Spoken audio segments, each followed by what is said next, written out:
Hello and good morning, everyone, and well, good afternoon, and in some places, especially if you're in the UK, good evening.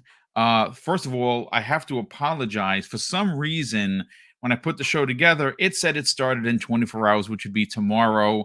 Thanks to Asante for dropping that information. I didn't realize why I didn't have a counter. It's because I made boo boo. So yes, here we are. It's the Xbox Factor podcast. It's normally Tuesday. If you're a fan of the show, and if you are, we do humbly and gratefully appreciate you checking us out. Most people are going to be here. Obviously, we only have 9 people here because, well, I effed up on the date, which was for tomorrow. But look, we got a lot of breaking news, folks. I don't care whether we have 10 people in here. We definitely have a lot to talk about. There is some. We're going to get into a heavy conversation, folks, regarding Atomic Heart. This has been a very polarizing week for a lot of people on the interwebs. Obviously, the big story from yesterday wasn't the game, folks. It wasn't the game. It was someone from Remedy Games, lead producer or one of the lead, lead personnel for Control from Remedy, went on a blocking spree. I don't know how you actually block that many people in a day. I happen to be one of the people blocked. Listen, I don't care, and I don't want people going after this dude. I want to say that right off the bat. It is his opinion. If he doesn't feel like anyone should support the game, let him have that opinion. It's perfectly fine. I was just talking with Retri. I think that ultimately his opinion is he's entitled to it, and I respect Yep. it. What I'm having a hard time digesting, though, folks, is the optics for Remedy itself.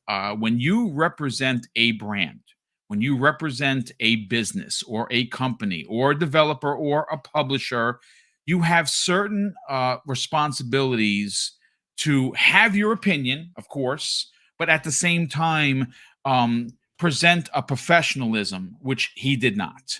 And listen, he blocked a lot of people. Actually, I found out that I was blocked because someone had posted, "Hey, this dude just blocked me, and I've never interacted with them." And listen, I'll say this: if you have been following this particular show, I talk about Remedy on a positive note on a regular basis. I love Remedy. This guy blocking me isn't going to change that.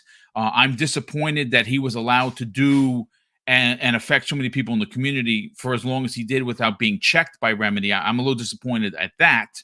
But ultimately, I don't even know how we found out that I was talking about. I don't know. Can someone tell me in the chat that did he make like a search engine or Yeah, some I sort think of? he did. I think he just did keyword searches for Oh, okay. anything So to there do you with go. it. So then I he mean, went and like we were talking in the green room, he blocked people that were against Atomic Heart as well. So he just kind of went across the board a little bit. So which is fine. Like I do not give any f's that this guy yeah, no, I mean, listen. blocked me. Ultimately, it's like I said. I agree with you, Retri. I said I think that if he's going to be negative, then I want him out of my feed anyway. And he's being Right. negative, so he's out of our feed. It's fine.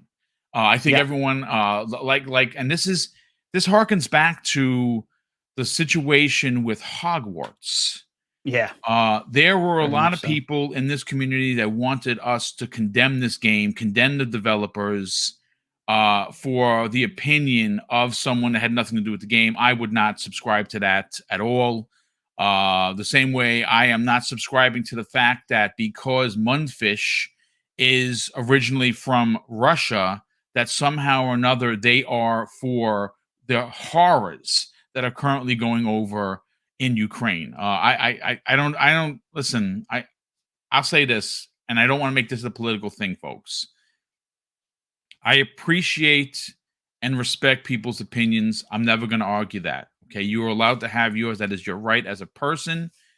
But I am not ever going to subscribe to the fact that we're going to take a race, creed, religion, sexual orientation, or any group and throw them under an umbrella and say bad. Yep. I am never going to submit to that, and that is what is happening here. I'm playing. I stayed up to way too late last night playing Atomic Heart, and it is gorgeous. It is fantastic. It's also hard as balls because those robots. Yeah. Oh my Okay. God. All right. It's not just man. I'm No, like, I just dude. suck at gaming, dude. I'm so glad you said that. I was I'm like, playing am I on just bad? normal, and those too. robots, especially just the regular standard white When they're robots in a with the group, mustache, they're yeah, brutal, when they're in a group, dude. whew, Dude, all you see get is ready red to on use the that screen, dodge left or right. I button. don't know where I'm getting. I'm looking like this, where I'm getting attacked. I'm swinging Now, blindly.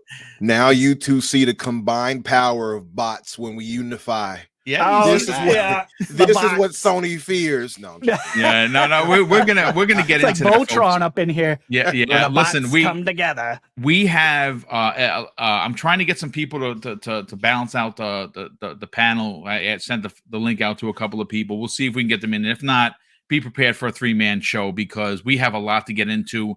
A lot of big opinions. We obviously got news from Brad Smith, president of Microsoft, that they signed a binding legal 10-year deal with Nintendo.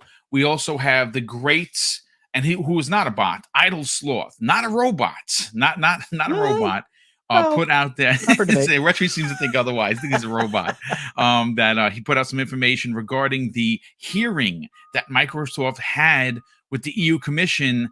And one of the finer points of it, and it just the pandering is just, oh my God, it's so frustrating. Everyone that was there got 15 minutes to give their spiel. Sony was given 30.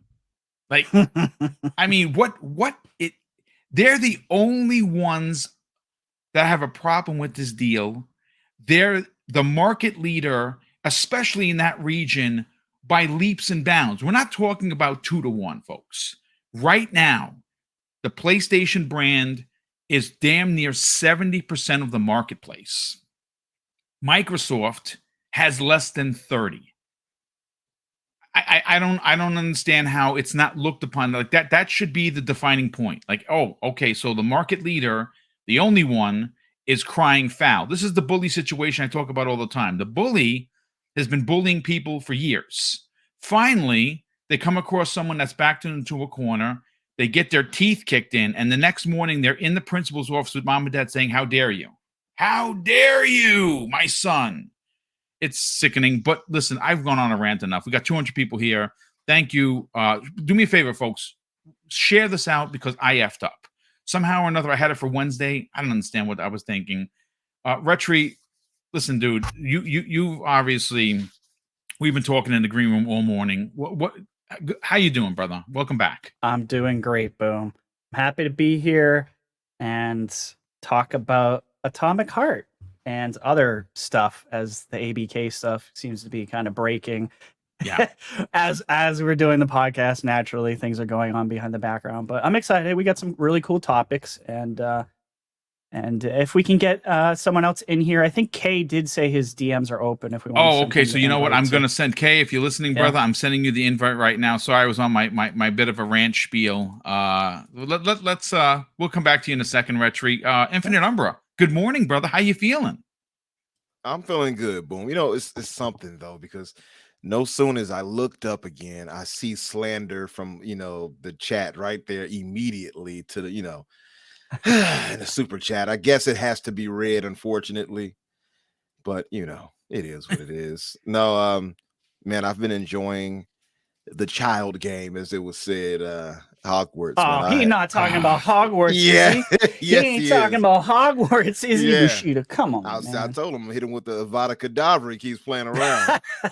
But man, I am loving Hogwarts, man. I'm telling you, it's like one of those things you just get enveloped in. But I downloaded Atomic Heart and I started on it, but I didn't get far or anything like that to really give a full-fleshed idea. So what I'm going to do is secretly try to play it as we talk.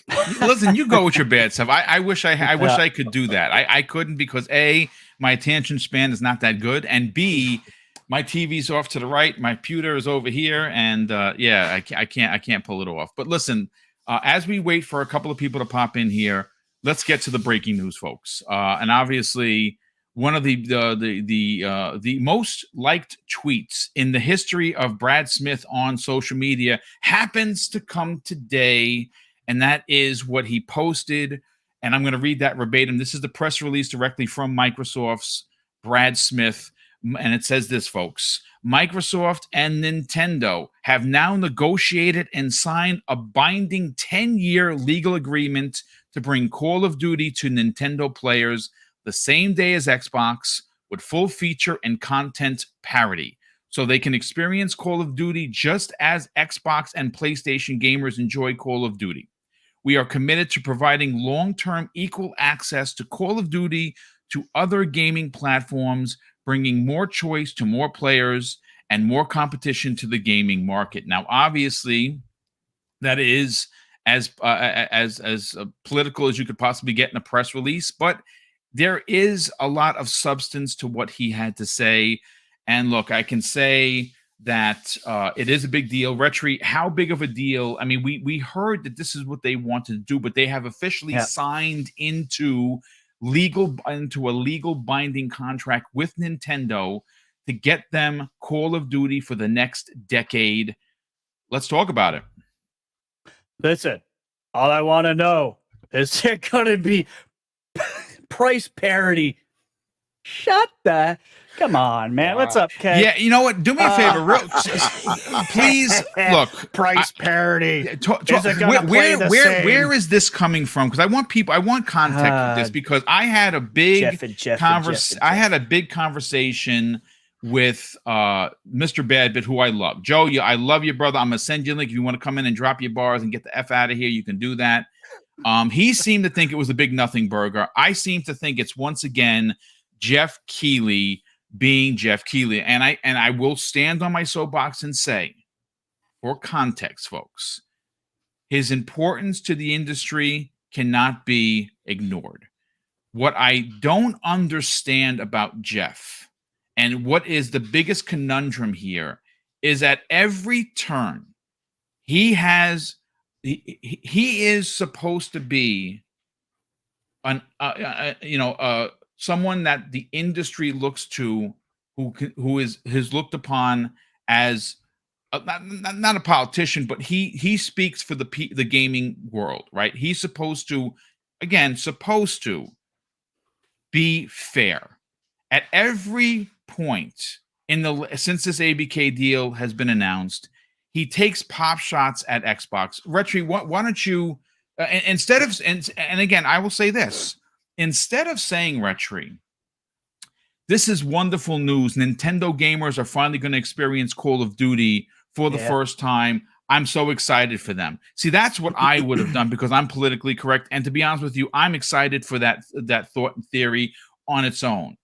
Jeff, what does Jeff say to Brad Smith's tweet? I think he said something about price parity, right? Like was it going to be... Simply put, is there price parity with a question mark?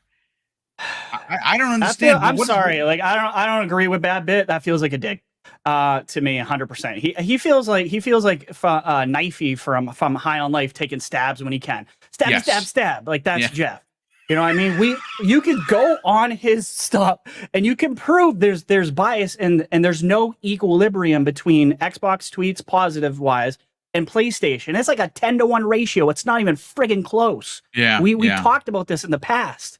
So yeah, if you don't think Jeff is biased, you're smoking some stuff, and I want some of that because I don't know what it is, but it's good. But anyways, that's just it's Jeff being Jeff. It's a nothing burger to me. At the end of the day, I don't care. I'm just poking fun at him. It's just showing more of his character and who he is, and that he's not playing a fair game across the board with all the big developers and all the big publishers. So, but Atomic Heart. I mean, Call of Duty being on Nintendo is a big deal. It's a 10-year thing. They said they were going to do it. I expected them to do it, and they did it. Of course, it is odd. It's a contract on something they don't own yet. So it is kind of weird. But I mean, Brad did it. It's kind of like the union thing to me, right? They're saying what they're going to do. And unlike a lot of corporations that just do like PR posturing, they're doing it. They're actually doing what they say they're going to do, because Microsoft does want to look like the good guy also at the end of the day. And this should play into the regulators' decisions. It should be another little check mark that is proof that Microsoft is willing to do what they are saying they're going to do. And this whole hyperbolic, like, I'm so scared of COD being pulled from PlayStation needs to go. You know, they're going to do a minimum of a 10-year deal is probably the minimum that they'll get. Like I've told you, Boom, like I will not be surprised. I said this in the green room. If Microsoft signs up, as long as Call of Duty exists, you will get it PlayStation. I won't be surprised if something like that happens. Because at the end of the day, they want king. They want king. That's where the money is. That's what they want. Yeah. So, and I don't care if they have it. It kind of stinks that there's not a good like tit for tat. Like we don't get PlayStation games, but everyone's gonna get Xbox games, and I understand that. I understand the frustration, from the community, and I get that. And you're right. You're right to be frustrated because it's BS. Because it's one-sided.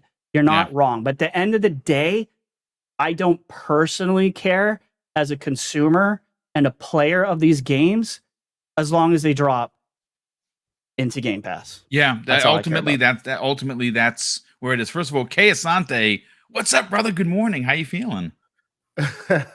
I'm happy to be here. Thank you for the invite. Real quick, what's up, Kay? I had a bit of space in the timeline, so I figured I'd jump in here with the. I'm loving the conversation already. Slander. The slander is beautiful. I'm here with Mr. BoomStick, aka James Brown. The James Brown of podcasting. Oh, yeah. Shout out to Gerald Mack for that incredible comparison, because that is a big deal. And absolutely apt. Half of the gaming council and the other slanderous one, Red Tree. I love it when you go off, man. Let's go. Sorry, sometimes I get set off, Kay. You know how it is. This is okay. We're gonna come back to you in a hot second. Thanks so much for joining. I know you got 30 minutes. We're gonna get your opinion first. But Umbra, good morning, brother. Listen, let's get your hot take on this. The Nintendo deal. I think it's big. I think it's big. I know that there's some people. Someone had posted a picture of Ghost pixelized and said, "This is what Nintendo's version of Call of Duty is." I bust out laughing like out loud. Yeah. What we do know is that when the cloud is used, and Nintendo has used cloud for several of these big games, including Resident Evil 2 and 3, and I believe 7 and 8, all of them are on. It runs perfectly fine. It's running like it would be on your regular hardware. For you, seeing this, I mean, look, we know that this is trying to push the needle forward to get the deal done. We're going to get into exactly what happened at this meeting that has already transpired. We're getting MLEX is putting stuff out there. Post Up is putting things out there. Idle Sloth has put things out there. So I'm going to read verbatim of exactly what has been reported by MLEX regarding the sit-down deal. Brad Smith was going to be the one closing out the it's not really arguments, their position on how this is not bad for gaming, and it's ultimately, look, it's not. But let's talk with Nintendo. For you, this is not surprising because they said they were going to do it, but like Retri said, they're doing things that they said they were going to do, unlike some companies or some some publications say they're going to do something and they don't. I think this is big for gaming. I think this is big for Nintendo. What are your thoughts? It's gigantic, not only just for Nintendo, but for Microsoft. If once the deal goes through, I'm not going to say if, because this thing is going to go through. Once this deal goes through, Call of Duty is already a super gigantic money maker, right? Yeah. Imagine what it's going to do once it hits Nintendo.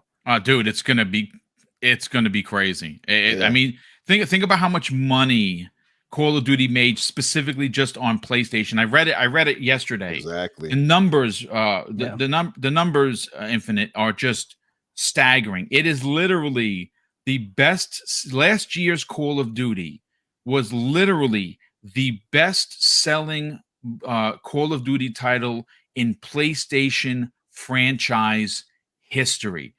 Think about that for a second. If you can bring just half of what PlayStation did and add that to the already mammoth amount of money that Call of Duty makes for PC, Xbox, and PlayStation, and now you add Nintendo to the conversation, wow. Yeah, it's going to be crazy. So that's why I kind of draw the line at when people say, well, Microsoft, they did it for King. Yeah, they did it for King, but let's not be confused here. They most definitely and most certainly want that Call of Duty money.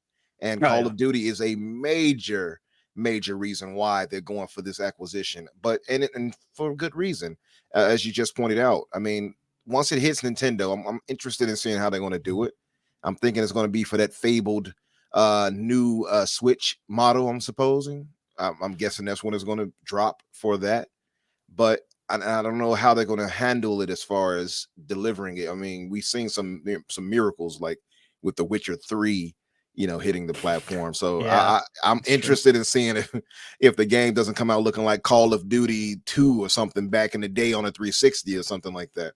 But other than that, man, it's going to be, and I hate to use the word, but it's going to be a banger. No, I knew will you were say gonna say this: that. the rumor to what you're talking about for the Switch 2, as you're calling it, or the next gen Switch, Mhm. it's supposed to be as powerful. Again, these are rumors, folks. I don't know. I don't work for Nintendo, but the rumor is that it is comparable to an Xbox Series S. That is what they're saying. Now, here's the thing. That may not be great for a lot of people. Like, oh man, I kind of want to. I wish they would have parity in power for PlayStation 5 and Xbox Series X, but that's not what Nintendo does. Mhm. Nintendo does what, well, Nintendo does. And if they can get their next Switch to be a handheld, which we know that a handheld can hold power, because all you got to do is look at the Steam Deck. Steam Deck is a perfect example of you put the right parts in there, you have a monster machine. So Yeah. they can offer, if they're going to spend the money, and I would imagine that their next console is going to be 400, maybe even more. If they can manage to get the new Switch to be as powerful as a Series S, that would be monumental. I would get one then. Yep. Oh yeah, well, I'm getting one day to day. I'm a Steam Deck Nintendo is as stand. powerful So. as a Series S. Like give it a True. little bit. So That's there you true. go. Now They I'm have a good tempted. barometer. I'm tempted to get that. You know what I mean? I'm tempted to get it, but I feel like with Nintendo, obviously, well, I could do like UK and start switching the games over to the Steam Deck, but I'm not going to call I it don't know what you're pirating. talking I know about, that's sir. not what you're doing. I know it's not. But Stop it. yeah, our matey. But no, seriously. Oh my Loving the goodness. lighting, by the way, brother. I see you got the lighting set up, right? Looking good. But yeah, my thing is like, for one, it's going to be monumental because and Nintendo already agreed to, as we all knew beforehand. Much like Gabe and such, where he was like, I don't need to sign anything. I know, yeah, bring it on over to Steam. And Nintendo was down for this. So it's a win-win for everybody involved. The only people who are like, nah, this is no good is Sony. It's Sony. Yeah, They're the it's main pretty complainant. And you got ridiculous the when you towel boy consider. and Yeah, Jeff coming out there talking about, what about parody? Shut up. yeah. Talking about, and that's why I wrote what I wrote. It's like, what do you think, they're going to try to raise the price or something? Like they're going Right. to target it at 80 or 90? No, they're not stupid. And it's like it's going to be 70 across the board. This is partly why Microsoft announced that they'll be going to $70 tag as well, which I absolutely hate, by the way. And I blame Sony once again for this. And now Nintendo it's going to be popularized and made standard. But yeah, that's exactly what it is. It's just the thing that's going to be really big all across the board. It's just funny to see Jeff come out there and write it. I'm like, look at this guy. It is like clockwork. Just had to run out there. Well, I mean, I wouldn't be surprised if he's one of the witnesses or something that sent the letter in or something. Yeah, but anyway, yeah, man, I think it's going to be pretty big. I'm interested in seeing how they're going to pull it off. That's the biggest thing for me, is how are they going to get this game to run on the Switch? Yeah. Well, I mean, obviously, until the Switch 2 is announced or comes out, it's probably going to run via the cloud. If in fact that's the case, then that's the case. First of all, welcome in Web Dave, who took the time to join us as well. We were a little short on guests because it's actually my fault. I should have reached out. Like, iSteel would have joined us, but I just was so busy in the last 2 days, especially yesterday. I just didn't have the time. So it's shout out to iSteel Rain of Living Split Screen. But Asante, let's get your hot take on this. Obviously, you're a Nintendo fan. Obviously, most of us here support all 3 consoles. So I would imagine that for you're not playing Call of Duty on the Switch 1 or the Switch 2 or whatever it's going to be called next, and that's perfectly acceptable. But there is a subset of people, gamers across the world, that love their Switch, that will buy a Switch 2, that will play Call of Duty in its form or fashion, however that's going to be. I think this is a big deal, dude. Absolutely, absolutely. I do think it's a big deal. I mean, to the people who are saying that, well, they don't own it yet, and somebody asked me that in the DMs. It's like what those for the Americans in the house. It's for what the presidential candidates do. Well, when I'm in office, I'll do A, B, and C. Yeah. Until you are in office, it's meaningless, right? So, right. But being that this is Microsoft, of course, we're talking about, and they are very public facing and they're very PR conscious. If they say this, they're going to do this. And actually, like if you parse through what was said, it seems like they're talking about more than just Call of Duty. Yeah, they're talking about, they said Xbox and Activision games. So games, like plural. I've already seen some folks on the Xbox side who tend to be militant.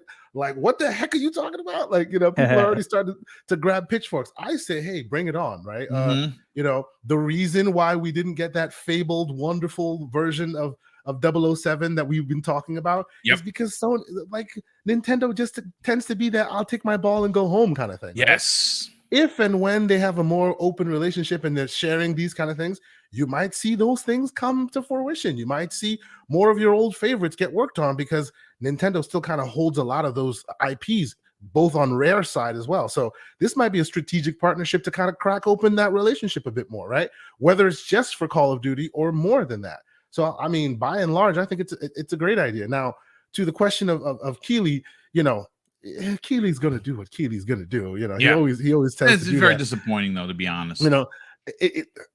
I, like you, Mr. Boomstick, aka James Brown. I'm waiting for the hair, by the way. I'm waiting for the hair.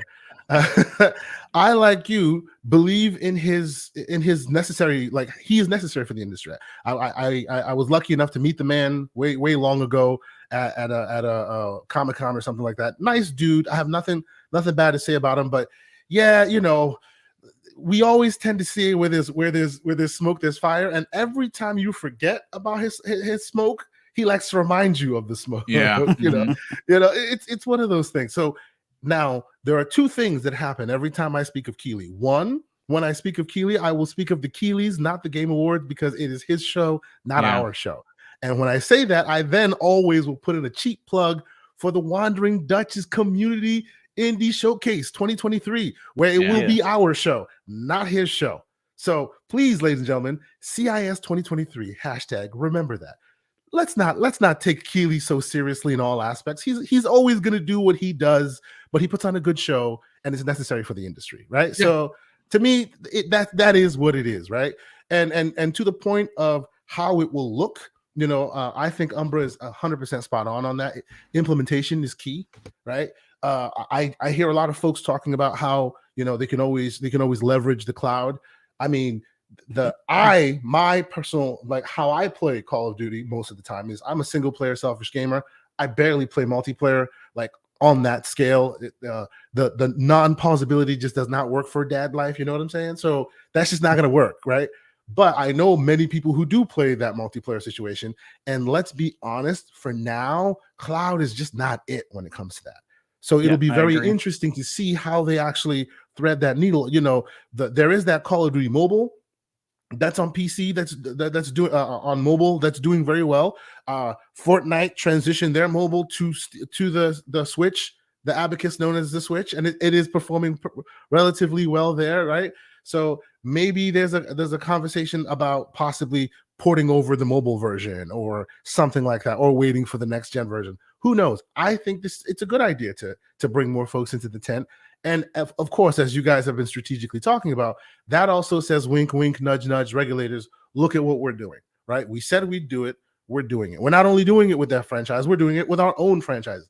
Maybe you'll end up seeing Pentiment and a few other things just kind of float onto the Steam, onto the Switch, right? So Hi-Fi Rush has got Nintendo written all it really absolutely does. over it. By the way, Kay, just to point out to you now, yes, as you pointed out, you mentioned that it might have these other games coming to it. The way it's worded by Brad Smith does suggest that it's more than just Call of Duty. Just Xbox. Yes. It might include other Xbox games. Now, the point of Hi-Fi Rush, shout out to ILP for those who actually happened to watch that interview they did with the director. That game is far heavier than you think it is. right? And it took them a lot of time to make it just run like butter on the things that runs like butter on.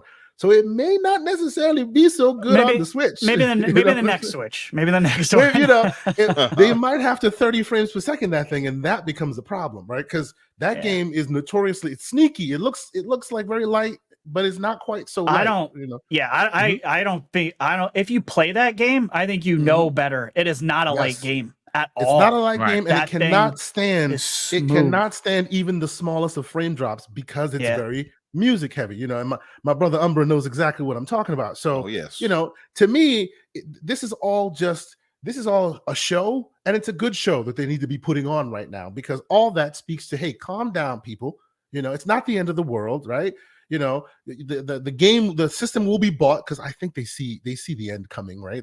It's looking good. They're probably going to get this whole thing done. So they're trying to make sure that everybody knows that, look, it's not the worst thing in the world that Microsoft owns it. Look at us making deals left and right. It'll be fine. You know, sit down, relax, go play your games. You're okay. You know. I agree. I think you're onto something. I don't know how close the deal is to being done, but there is something to be said about the fact that the remedies are being considered. Microsoft has addressed, apparently, and we're going to get to that. That's the other breaking news that we have. We're going to get into. And it was reported from MLEX, credit IDIS, also credit everyone else that put it out there. You know, we have a ton of posts from Post Up, Idle Sloth. There's just a ton of people. I have a Post Up's breakdown in front of me right now, which I'm going to get to after we get to Web Dave. Web Dave, 2 questions, brother. I know that it's cheap and it's dumb and it's silly, and I don't know why Jeff does things the way he does. See, I look at Jeff, and I know there's some people in the chat like, well, Boom, why are you giving him so much credit? Listen, he's allowed to be a Sony fan. It's his right to do it. Now, I will say this. He is supposed to be a diplomat. And a diplomat is supposed to get out there and is supposed to kiss babies from every side. Yes, sir. Real quick, I will say what I think you're thinking, because I feel exactly the same way. It is an adage that we all know. With great power comes great responsibility. That's it. That's the long and short of why people have criticism for him. Yeah, and you're not wrong. You're not wrong for that. Like I said, his position in the gaming as a whole is incredibly important. Now, if you disagree and you think he's a jerk, that's fine. That's fine. I like him, but sometimes he's like the bad guy you love to hate. He's the Roddy Piper, if you will, of video games. Like, just when you think he's doing the right thing, he hits you with a coconut. You know what I'm saying? That's just what he does. And if you're just when you think you know all the rules, he hits you with a coconut on his show. That's just what he does. Jimmy Snuka, aka. I mean, you know, I don't hate Jeff or anything like that, but he's definitely just a Sony shield. Like it's pretty obvious. Yeah.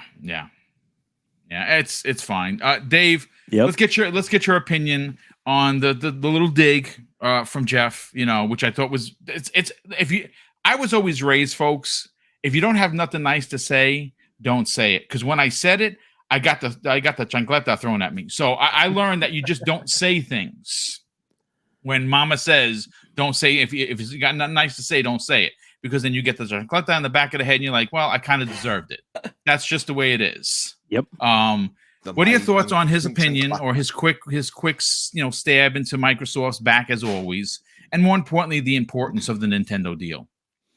Well, with Jeff, it's welcome to Piper's Pit, and he definitely he throws stuff out there to get clicks, to get that stuff going, because he can always be like, oh, hey, I'm just asking questions, just proposing questions.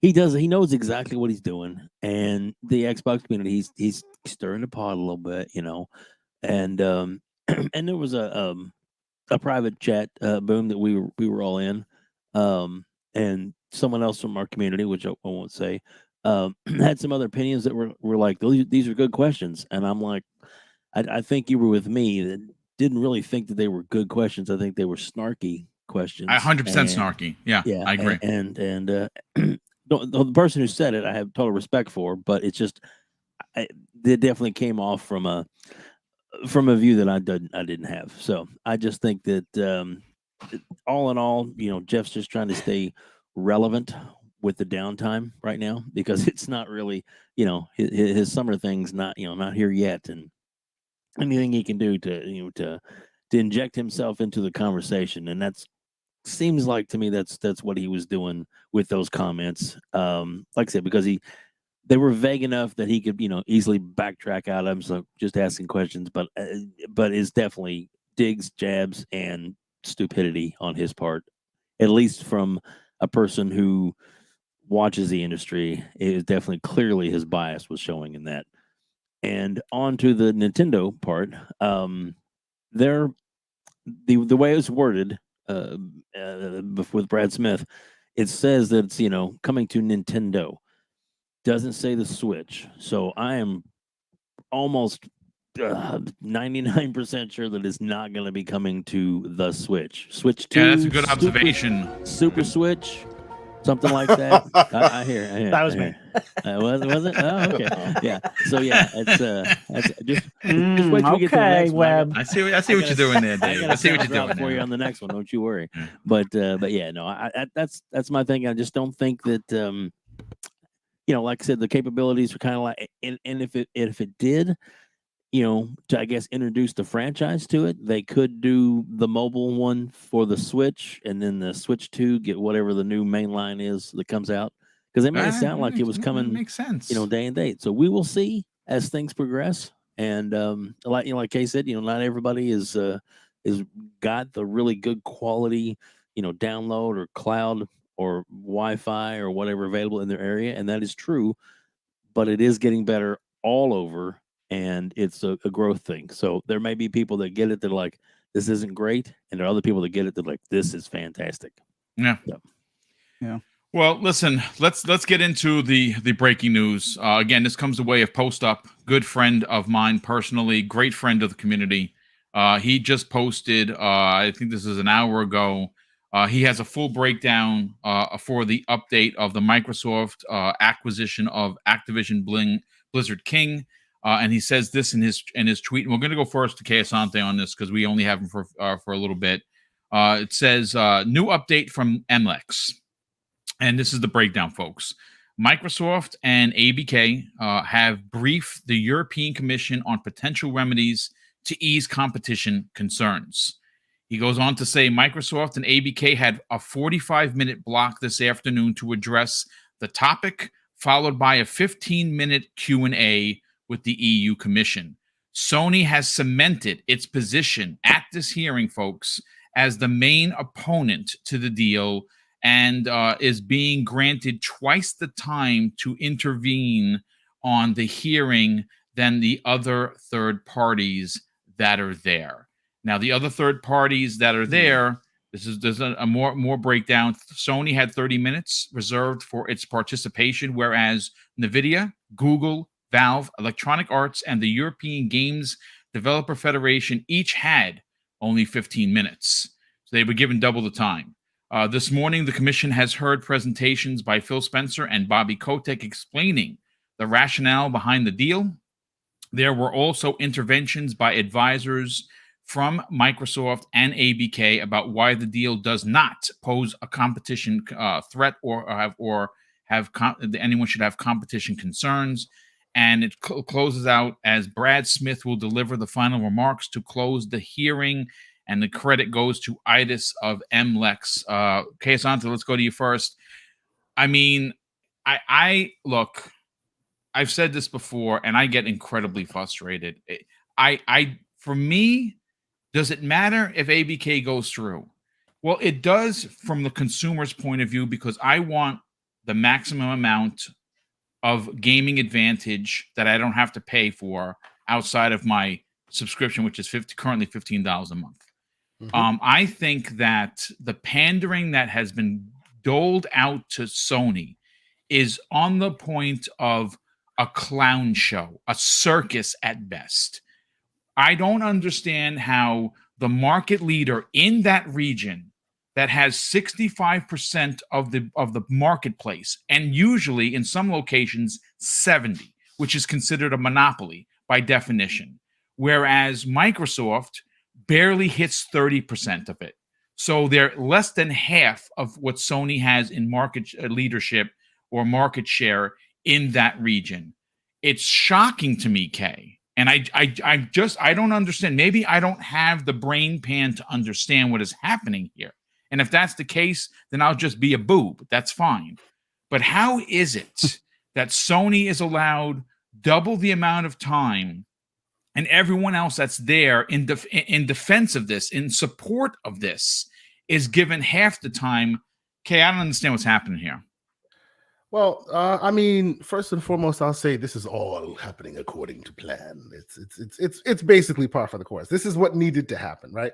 Microsoft specifically requested a hearing. Otherwise, they would have just deliberated with what they had and would have came out with it. But now they let the high-powered lawyers actually speak, right? They let them take questions, question the answer sessions, and all of that.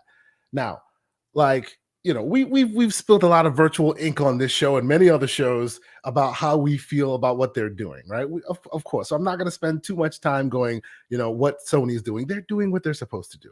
Now, the fact they want to, at least from my understanding, they want to make sure that the person that actually has a problem gets a chance to really voice their concerns, right?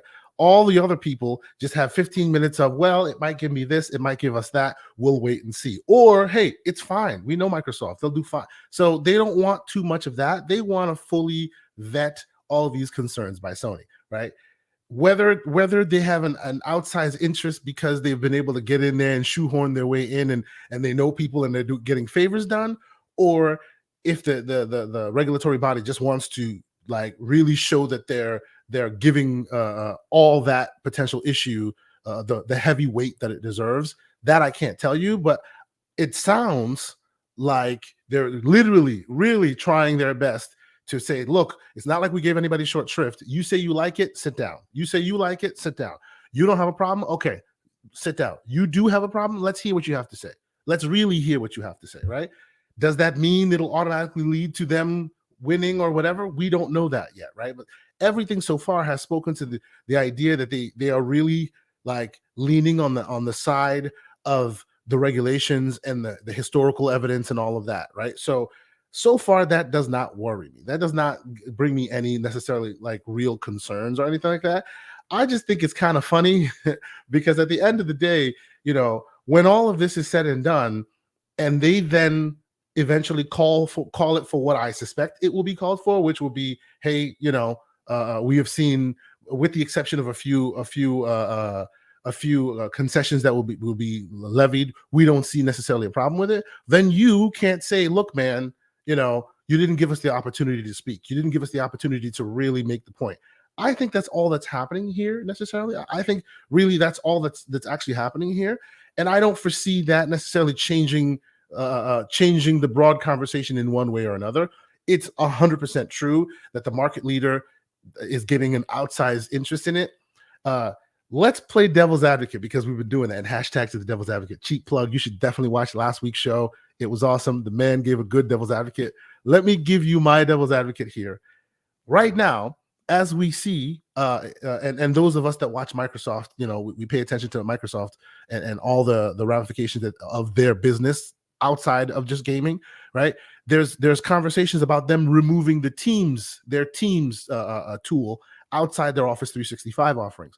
Why? Because just like back in the day in the browser space, they're kind of giving you for free what people are charging you for, and that breeds like anti-business behavior, right? Yeah. How is it that everyone is charging and giving you and trying to get their money's worth, but because you have such a deep bench and so much money, you can give it away for free and kind of ruin that industry? That conversation is being had by those regulators right now, specifically about Teams, right? Specifically about Teams. So because of that, I can understand why, you know, all that backdrop helps them go, well, even though they're like third or fourth, depending on how you look at it, this is Microsoft. And if they wanted to, they could do all of these things because they're already adjudicating similar situations elsewhere with Microsoft. You know what I'm saying? So I do see them rightfully, you know, being a little weary. Is it a little bit too much? Sometimes I think so. I think it's a little much, but as long as they, at the end of the day, as long as they, you know, get the facts on the ground and get it done the way it's supposed to be done, and it's not weighed too heavily on one side or the other, I think we'll be fine, right? The idea that the big elephant in the room with the deepest pockets has to be, vetted more thoroughly than the most, as I wouldn't say difficult, as uncomfortable and as weird as it looks, I think it might be a little warranted, right? How they end up deciding it, the devil will be in the details, right? Because as we've already seen, Microsoft has literally from day one of announcement have been telegraphing their concessions. Yep. They have been telegraphing, like, what is the first tweet that we saw from Phil Spencer? Oh, we had a conversation with Phil, with Ron, with Jim. We're gonna. It's all been, hey, keep your eyes on the concessions here. They're right here. We'll keep waving the concession flag, right?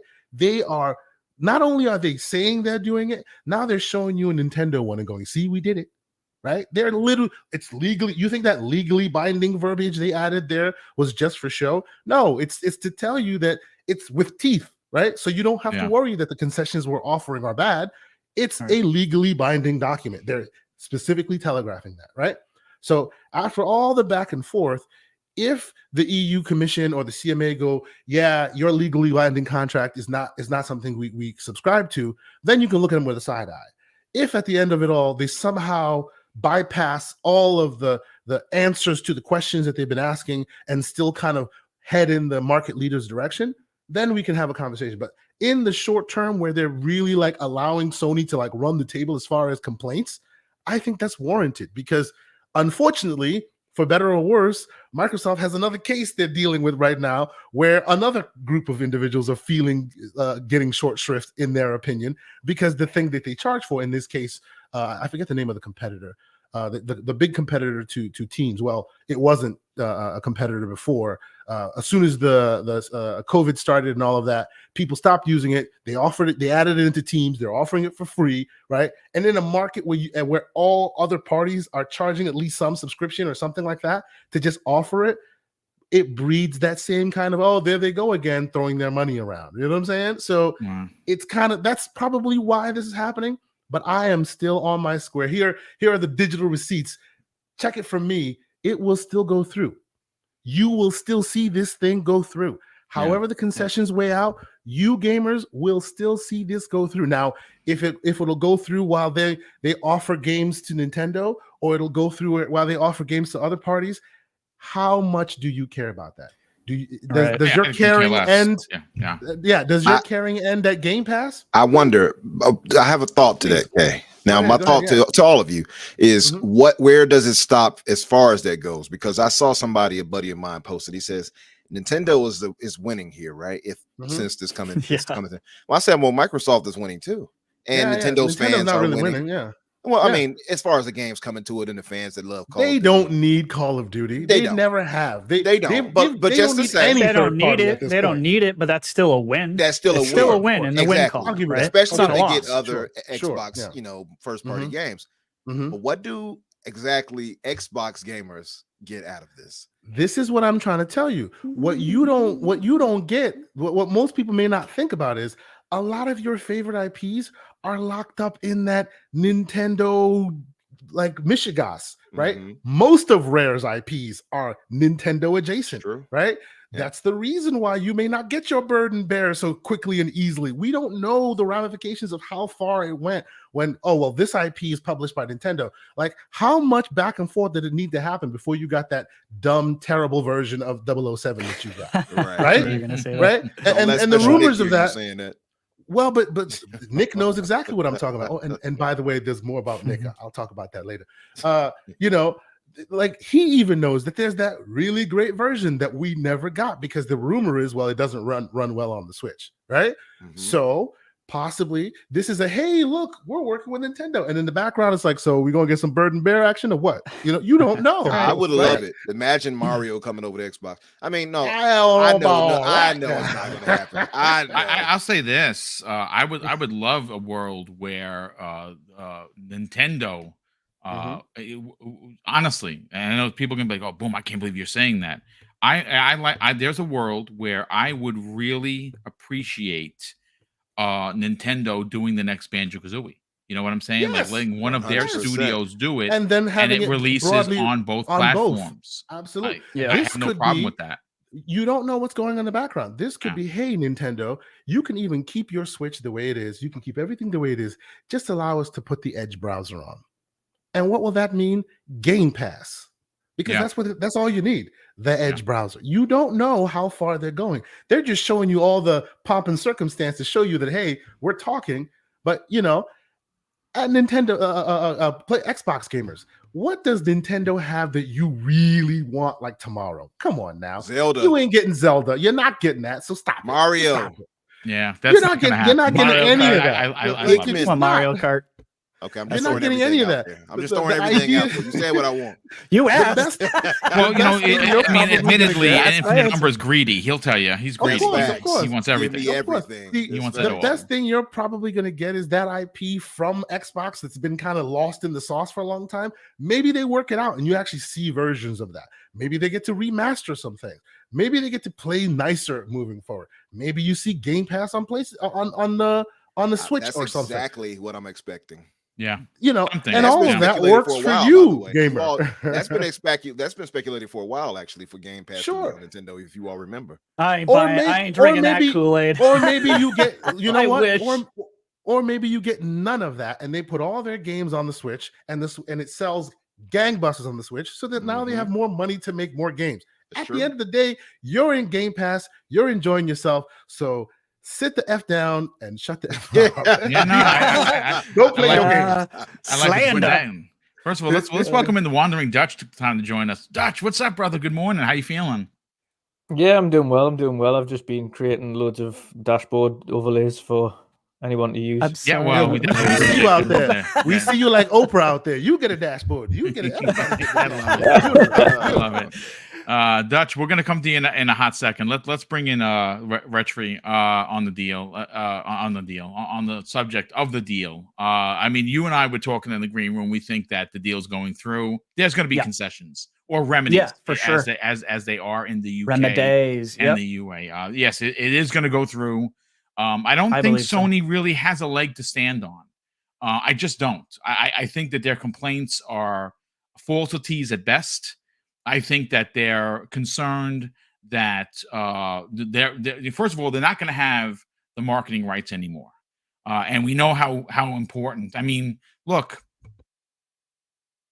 I turned on my TV this morning. On the left-hand corner bottom panel is Hogwarts PlayStation 5, right? Yep.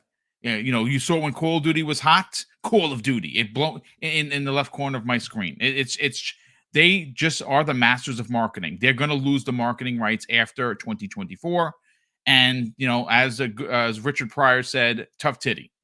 That's just business.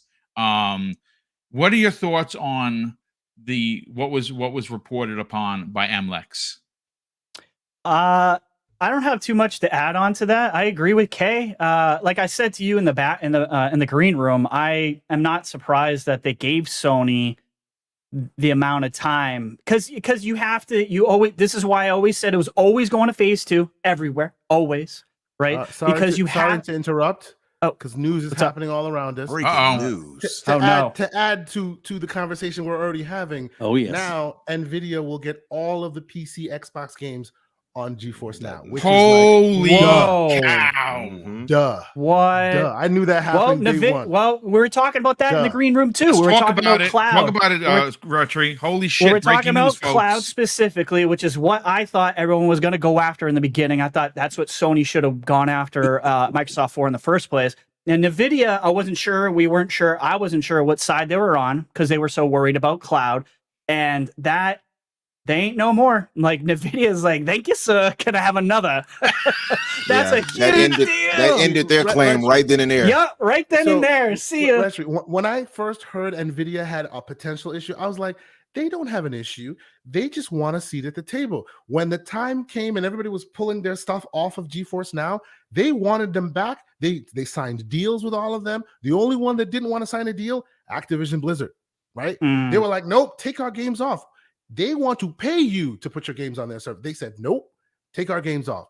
What did So Microsoft if do? Activision Sure, Blizzard ain't we'll gonna take do your it, money. Microsoft will do it for you. Exactly. They Yep. were never It's an huge. enemy. They It's just huge. want a piece at the table. And I knew Yeah. this was going to happen. So this is, to me, this is duh. Of course. Of course it's going to happen.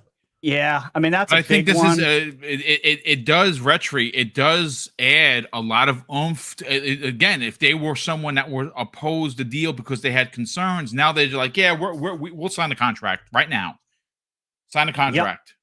Yep, Nvidia is now on Microsoft's side 110%, obviously, because now Wow. I'm rethinking of also like subscribing to Nvidia, which I wasn't before. So yeah, I mean this is huge. It's a huge deal. Like I said, I agree with Kay on the Sony side. Sony, the regulators, they have to give as much. We gave you your chance to speak as much as possible. So the 30, it doubling it up, giving Sony 30 minutes and Nvidia and everyone else, Google and all those guys, half the amount of time, 15 minutes. It just makes sense. Sony's the guy. You have to, you have to say, we let you speak your piece. This is how negotiations always happen. You can't let anyone say that we didn't let you try to argue your argument, right? You don't want to go back to court because someone felt like you were treated unfairly and you didn't get to speak your piece. So I'm with Kay. It's we'll see where the cards fall. I 100% think the deal will be done. But like I told you in the green room, Boom, I don't know what that looks like. That could look very different than what we think in our heads right now.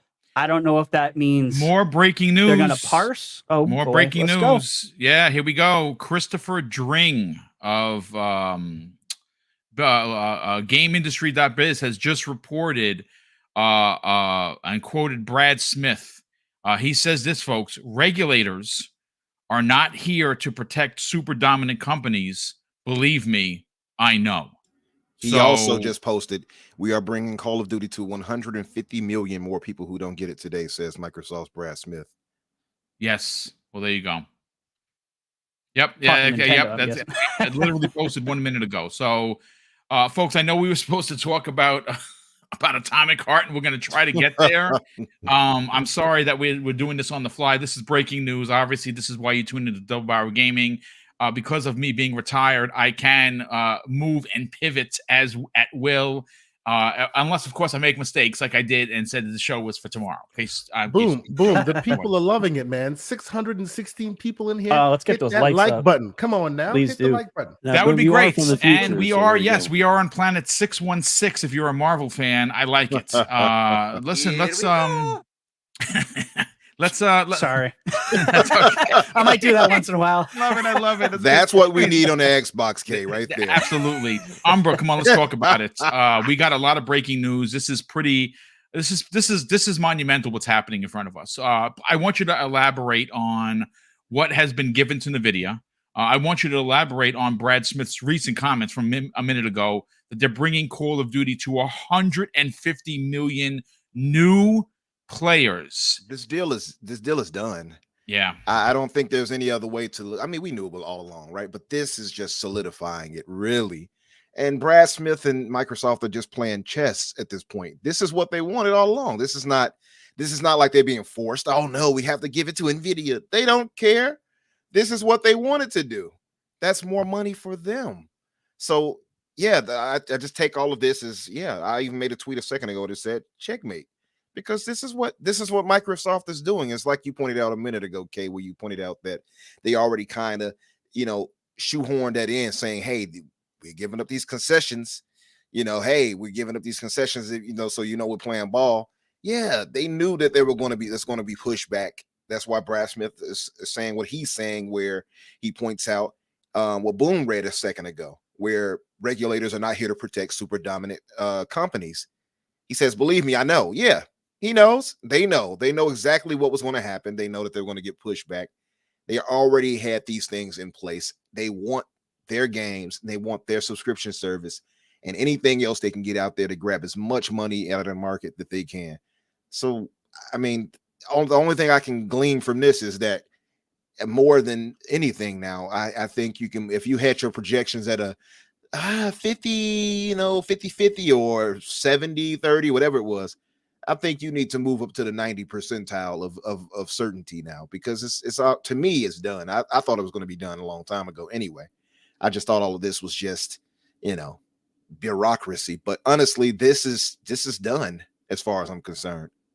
I'm just waiting to see, what Sony is going to do, because now the ball has always kind of been in their court. They're still trying to delay it. They're still trying to refuse it.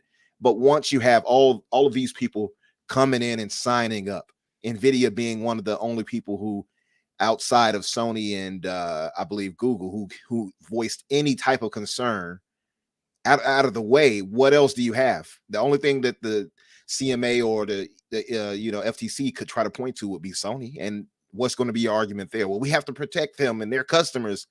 No, that's not really a real argument, not especially when Microsoft is offering them 10 years. And I saw some people, well, what happens after 10 years? Well, then you renegotiate. Obviously. Yeah. Hello. Yeah, that's what you do. It's business. Yeah. Now, my only thought would be, what concession would possibly lead to an extreme? Like, would they be forced to try to acquiesce and put that, Call of Duty on PlayStation Plus? That would be my only have thought. no issues. I don't think they would either, problem? because they're going to make more money hand over fist, even more so.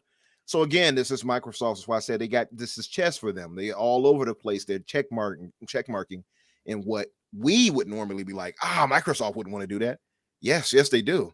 Yes, they absolutely exactly, Umbra. Yeah. At the end of the day, they want to make money, right? Facts. And that move, like you just said, that move does what for Microsoft? It makes them more money. Like, of course they're gonna do that. Yeah. Like we got to remember, like, this with exclusives too. Like a lot of people, it's kind of becoming archaic now when we talk about exclusives and Microsoft. It kind of feels like that's going away. If it feels like it's going away, it's probably because it is, right? They want to be everywhere. So I think we, as gamers in the Xbox community, I think we got to kind of swallow that pill. I know it's kind of been PlayStation against Xbox, Coke versus Pepsi, all that BS. But at the end of the day, guys, like if it's in Game Pass, we win. Let me add one nugget of information in here that might change people's thinking, and I will pass the mic off 100%. Folks don't know a company called Xandr, XAND, and then the letter R, right? Yep. Like, do your research, look it up. They literally Microsoft bought Xandr, like, under the covers. Nobody seemed under the radar, attention to that. Yep. Right. Yep. Then they got a marketing deal with Netflix. Nobody really paid attention to that. Yep. What does Xandr do? Xandr puts ads everywhere. Digital digital marketing. Yep. So why do they want this everywhere? Because then Xandr can give you ads everywhere, where Google isn't, where all the other huge ad platforms can't reach. This is Web 3.0, folks. Right? Yeah. And they've already bought the company that does it. Yep. Well, and they bought them a while ago. I completely agree with you, Kay. I made a video of this on Game Pass Daily a long time ago about everyone was laughing. Why the heck are they going? Why is Netflix going with Microsoft for marketing? It doesn't make any sense, because they bought Xandr the year before. Y'all weren't paying attention to what's going on. You got to watch out for acquisitions like that, because those matter. Marketing matters, right? I agree with you, Kay. They absolutely do. Listen, Web Dave, let's get your opinion on this. Does this move? I mean, Dave, you're our money guy, right? And Dutch, we're going to come to you next, brother. I want to get your hot take on this. And I would imagine, folks, I'm going to take this afternoon after because Mrs. Boom and I have some things to do after the show to digest everything. And we're going to be talking about this on tomorrow night's, obviously, primetime gaming at 7 p.m. Eastern Standard Time. Dave, you're a money guy. You work in banking. It's what you do. And you have from the beginning been very, very, stake into the pole into the sand. The deal is going through.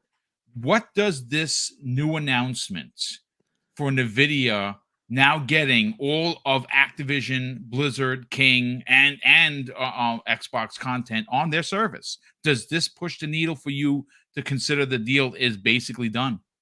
The deal basically is done, has been done probably for a while. It's all a matter of formalities, and they have to do this meeting today.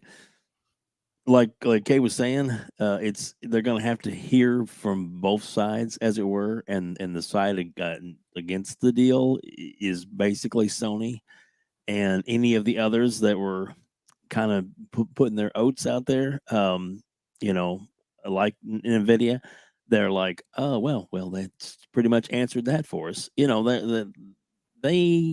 have everything. Microsoft lawyers are very, very, very smart, and they have been working on this deal for a long time, and everything is coming together. As well, like Kay said, Excellent. it's kind of that and I tell you something else too. In the room, you got Sony and you got Microsoft, and I'm sure at one part they're probably going back and forth. You want answers? I think I'm entitled. You want answers? I want the truth. You can't handle the truth. So yeah, Greatest movie ever, man. Greatest movie. Oh, I love that movie. so Go ahead. that's just I believe that's what's going on right now. But really seriously though, this is thank God this is all coming to a head. I agree. And I think that this is something that's and in the end, I mean, Sony, as much as we think, what the hell are they thinking? They are a business. They're the number one leader in gaming consoles today for a reason, and they are not going to go down without a fight. And that's exactly what this is. No matter how much we disagree or think, oh, they're insane or they're stupid or that's wrong or they're lying or shading or this is stuff that they do. Why are they complaining about it? It's because they want to hold on to what they've had for 20 years. And I'm not saying that it's not going to be a light switch, folks. It's not going to happen overnight. There's other people saying like, oh, Microsoft will never be the number one, and they may never be. But if they're a bigger number 3, or if they get their way up to number 2, that's a total win for probably the largest industry in the world today for entertainment. More than movies, more than anything else, more than any publications, sporting events, anything. Is gaming makes more money than all that. Yeah. So that's it's I can hardly wait till it's done. We need to have that round table with Phil sitting down, everybody around go, hey, so anything new going on, guys? And then at the end of that, actually at the end of that, oh, did he? Okay. Yeah, cool. it's a fun one. He's says I love traveling with my Series S and my Upstep Gaming X screen and ending the day with some Hi-Fi Rush, which he has taken a picture of it in his hotel room.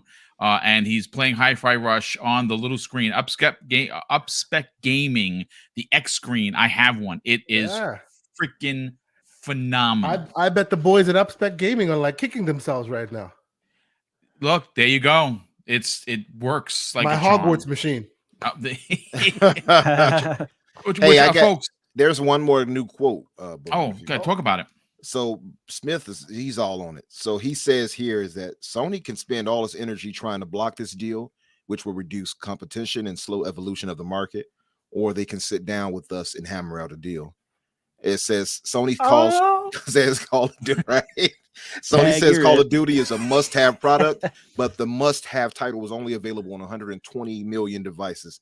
And if this deal goes through, it'll be available on 150 million more devices. And here's Sony going, they're boxing them in. I'm bleeding. Boxing them in, absolutely. Oh, wow, that's amazing. Whoa, okay, yeah. Drop that into the DM. We're going to talk about that tomorrow evening. But good stuff. Dutch, come on, brother. Let's get your hot take. You got a chance to digest everyone's opinion. We got over 650 people here. If you're new and you're finding the channel for the first time, we'd appreciate you considering to subscribe. We are just a pinch over 200 away from 12K. It would be pretty awesome to hit that this month. If you, like I said, please subscribe. I do these live streams 5 days a week, not just for breaking news. And sometimes I do extra ones for breaking news. It's we love doing it. My wife and I work behind the scenes. She doesn't come on camera. She's doing all the stuff behind the scenes that you don't know that she does. And we're trying to make this into a very successful a YouTube channel. And hopefully you'll be a part of the journey that we are taking. But Dutch, let's get your opinion on this, brother. There's a lot of big news coming out of today's meeting. I wasn't sure what to expect. I have always subscribed to the fact that the deal was going to go through. I personally, unlike a lot of Xbox fans, not hanging on the exclusivity thing. I think it doesn't really matter. It should not matter to you. I understand Sony does these diabolical things. They lock content, they lock IP, they get these marketing deals. They're the market leader. They do all these underhanded deals, anti-Xbox contracts, anti-Xbox Game Pass contracts. They do a bunch of really heinous things. And who cares? As long as you are a Game Pass subscriber and Call of Duty is now available to 150 million more people, who cares? You're getting it for your $15. I'm just curious to get your opinion on the big news that is coming out of today's meeting in the EU. It was always, I think that today's meeting was always going to be about thrashing out the finer details, because it's like the CMA, the EU and FTC are all about trying to find remedies, should we say, but it's not remedies for them, it's remedies for the companies that have issues. So naturally today, the big news, of course, was all of these companies were sitting down with Microsoft and the regulators in order to discuss these issues, and then discuss remedies. And what we're seeing is, one by one, going through all of these issues, thrashing out deals and getting this deal done. That's essentially all it is. Microsoft, at the end of the day, did not purchase Activision Blizzard for Call of Duty. It's a nice bonus, but that's not what they bought it for. We all know they bought it for King, as much as people hate to admit that. They bought it specifically for King and Cloud. That was the only two things. That's because we don't care about it. Yeah, that's why it sucks. We to don't admit, care about that. That's the truth. That's what Microsoft did, because Microsoft are about pushing the technology forward. And one of the spaces that they know is absolutely gigantic is the mobile segment. As much as we hate mobile games, and we don't see the benefit in having mobile games or playing on my phone, it is the largest gaming market there is by a long shot. By a huge margin. So that's where Microsoft want to go into, but they also want to try and break into the AAA mobile space. And there is a more and more AAA quality mobile games as they are coming. And what they want is King to kind of help them bring into that segment. They're already one of the biggest mobile companies in the world, so why not? It doesn't surprise me that PlayStation's probably going to be the last one to agree to anything. And I think Nvidia was pretty much easy. They were all about the cloud, and if they're going to get games on their cloud system now, then they're not going to be bothered. They'll be like, yeah, that's okay, that's fine, that's us settled. Nintendo weren't ever bothered in the first place. Steam said the same, like this doesn't bother us, but if you're going to give us a deal, that's fine. Like, we'll take it. Nintendo haven't had Call of Duty since the Wii. They're getting Call of Duty back for the first time in a long time, and guaranteed going forward that they're going to have day and date, same as everybody else. They're going to have content parity. Obviously, one of the key things there wasn't technical parity, because that's right, exactly physically impossible. But it's going to be interesting to see how that works, how they get Call of Duty running on there. However, what I will say is, if anybody has actually played the Call of Duty mobile version, it's pretty decent actually. It's not like I've heard it was pretty worst. good. Oh man, really guys, good. I gotta stop you, brother. More breaking news, ladies and gentlemen. Jesus Christ, this What? is. I may have to change the host. I don't know if we're gonna get to Atomic Keep Heart. We may have going, to- man. Sorry, Keep Atomic going. Heart. I wanted to talk Yeah, about it. Atomic 'Cause I Heart. liked it. We'll do it later. This Spoiler, is I like this it. is Premiere. something that would you'd see like Triple H do in the middle of the ring for the WWE. Folks, this is hilarious. Brad Smith has now come out on stage. This is being reported by Eurogamer. And in his left hand, he is holding a contract, and he says, "We're just waiting for Sony to sign." Oh, He came out there like a doubters, game, you say. where you at? We're just waiting on Sony. I got the receipts. to come The out. people's and sign. elbow has been dropped real quick. Yeah. Oh boy. Pretend this You know, is a mic. Brad Smith, I see why he's in the position he's in. Yeah, Eurogamer says, Smith says, in his view, the UK regulators did not completely shut the door on behavioral remedies rather than structural ones. In other words, he believes there is still wiggle room to get Activision Blizzard King as a whole product. And he says, again, he reiterates, here's Microsoft's Brad Smith holding up the contract where he says they're just waiting for Sony to sign. Wow. Wow. Okay. And I have the picture too. You can see the picture. He's just holding it up there. Yeah. He's like Sony. Get Wow. on over and here. there's just a whole bunch of people taking pictures of him.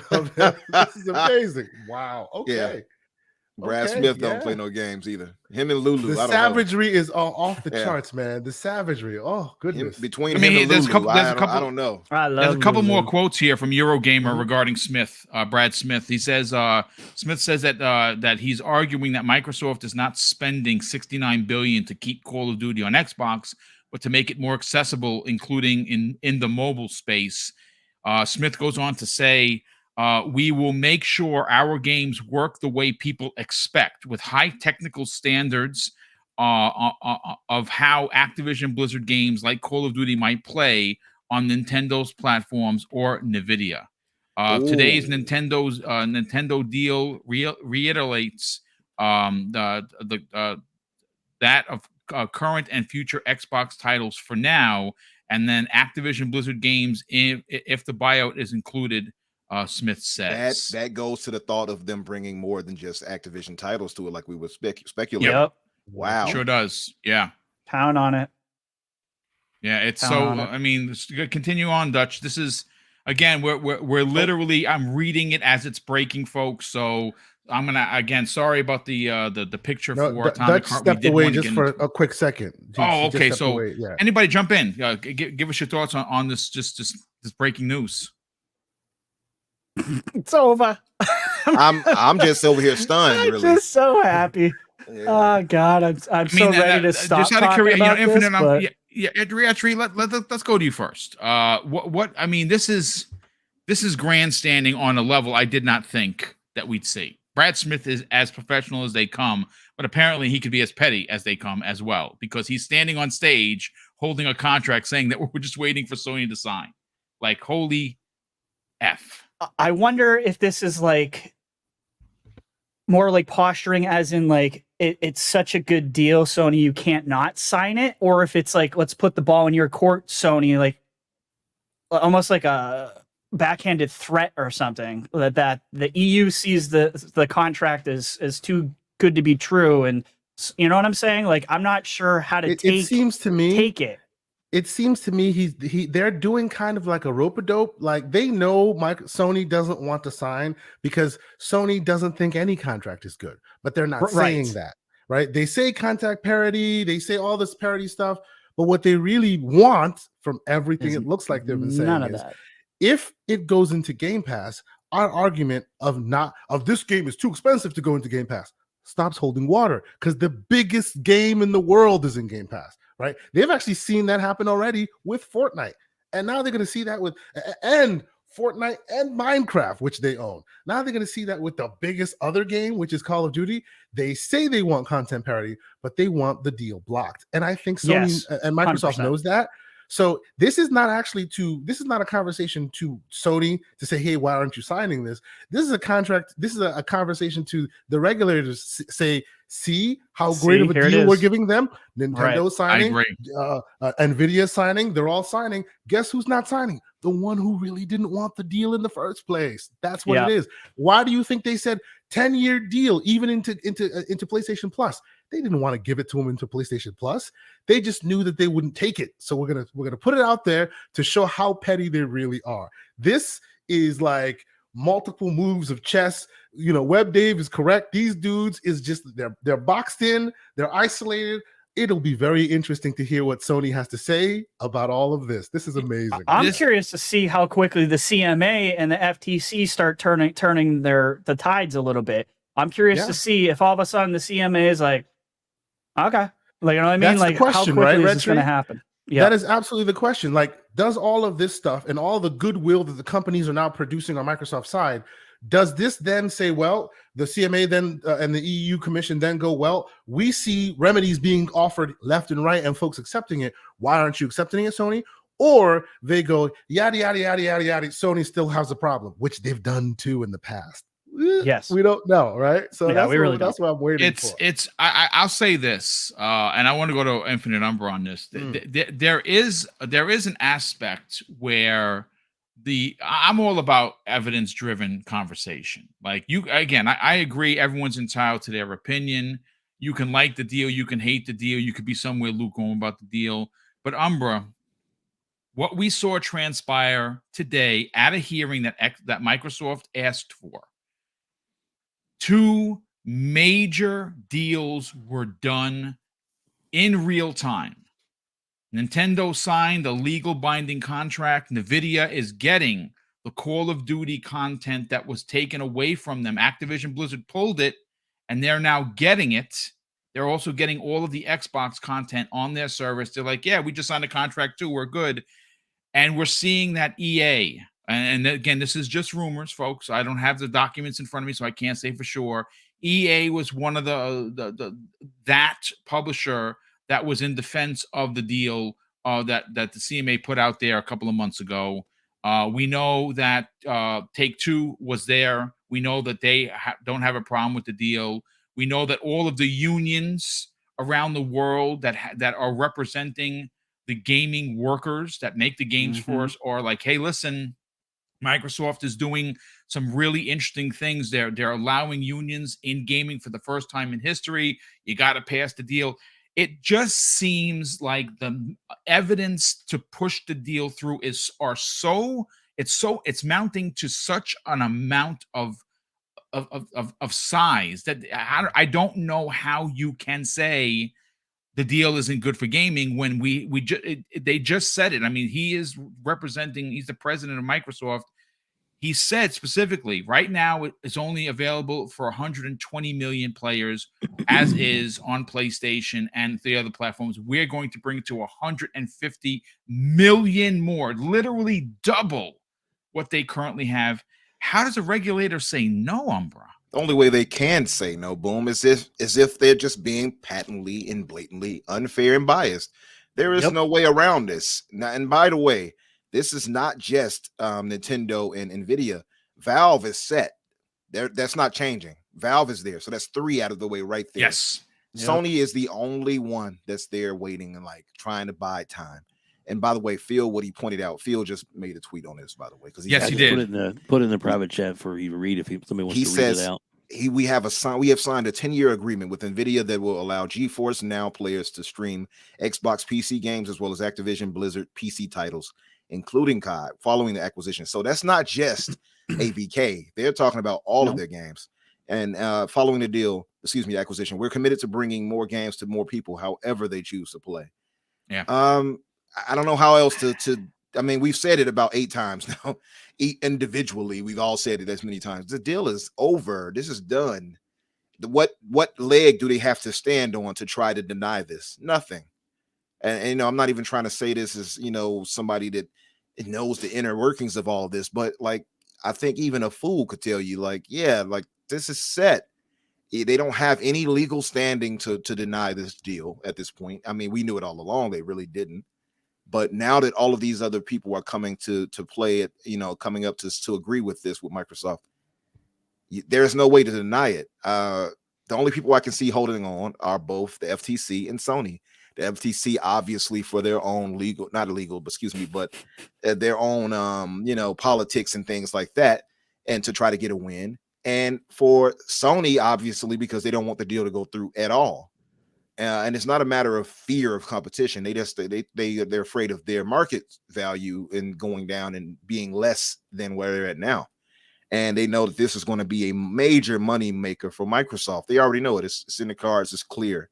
So I don't know. My only thing I can say is that seeing all the news we've seen today, if you're still like, I don't know if this deal is going to go through, then you're way more skeptical than you should be. This deal is, in my opinion, is finished. Absolutely. Yep. Yeah. I mean, I agree. I agree. Oh, real quick, for those who say that now Nvidia's service is better than Game Pass, pump your brakes, sir. Nvidia's GeForce Now service gives you access to games you've already purchased. So you must still purchase them individually. Right? Right. So even though Xbox games are all coming to there, it's not like you sign into Nvidia GeForce Now and they're just there like it's Game Pass. No, if you own them on Steam or elsewhere, you can now also play them there, just Yeah. like all the other companies. Just to Yeah. add to this, by the way, but this is done. Microsoft press conference is done for today. The Yeah, okay. EU will provide their decision by March 23rd. You have the UK CMA by the end of April, and the FTC lawsuit will still have a hearing set for August 2nd. So, Okay. but Microsoft has already said, as you all know, once the EU and the CMA approve the deal, they're going to force close it over here. Mhm. So, I mean, the ball is really in FTC's court to just play ball, I suppose. Well, I mean, listen, I mean, first of all, we got almost 700 people here, which is absolutely amazing. Again, that's record-breaking numbers for this. Hit yes, please, for the love of Jehovah, hit the like button. I would definitely appreciate that. Look, at this point, folks, I think that we have concluded all of the information that has been doled out. We have all given our opinions. I do want to take the next 35 minutes left of the show and get into Atomic Heart. It was meant to be a heavy topic. This is one of those topics that maybe some other shows will not get into, that they're afraid of backlash or losing subs. I like these kind of heavy conversations because I think that it brings the people together. I think it does humanize us as podcasters to the folks that are returning to listen to the show, or people that are new and finding the show for the first time. What has transpired with this game outside it being an incredible game? Now, granted, it is their first game, and I'm talking about Mundfish is the developer. They were originally out of Russia. They moved. They're currently staffed in Cyprus, which from actual Russia, a 700 plus. I mean, 3,000 plus miles away. If you want to get technical, from the coast of the Black Sea, it is 700 miles from Cyprus. And now someone DM'd me with that, and that's fine if you really want to get into schematics. But from Russia, which is where they were from, they have moved. They are now stationed out of Cyprus, which is a small island off of in the Black Sea. But obviously, with everything going on with Russia and Ukraine, there has been a lot of backlash. There has been a lot of support for Mundfish. There's been a lot of distaste for the developer, specifically from some people in the development community, specifically the guy from Remedy who went on a blocking spree of anyone who mentioned the Atomic Heart, or maybe even because I kept seeing like the fees were crazy. Like I've never even interacted with them. And like I said, folks, don't get mad at the dude. If that's how he feels, let him be. That's how he feels. You got to respect it. I'm a little taken aback. I'm a huge Remedy fan. That hasn't changed, but I have to be honest with you. Like I said, when you are a diplomat or you work for an entity, you represent that brand. You have a social responsibility to conduct yourself in a proper manner.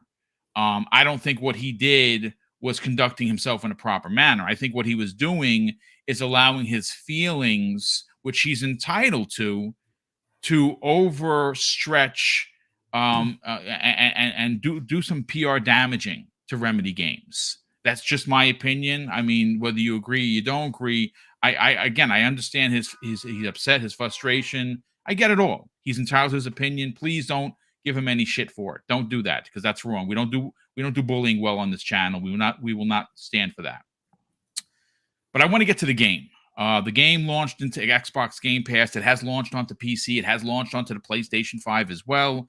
I am 2 hours in. I am loving it. It just oozes BioShock. If you are a fan of that franchise, it is phenomenal. I'm going to go to Kay Asante because Kay, I don't know how much longer we have you here, but let's talk about it. Being out, yes. Yeah, so let's talk about it, brother. What are your thoughts of your initial impressions? Is this going to be a game that is going to see review scores based on the games having some issues, or are we going to see that this is starting to get reviews based on the fact that the studio was originally from Russia? Yeah. So okay. First and foremost, let's quickly. I will quickly address my thoughts on that. And I actually somebody asked me about it, and I put it in a chat. So I'll actually read really quick what I wrote, and that will put that to bed.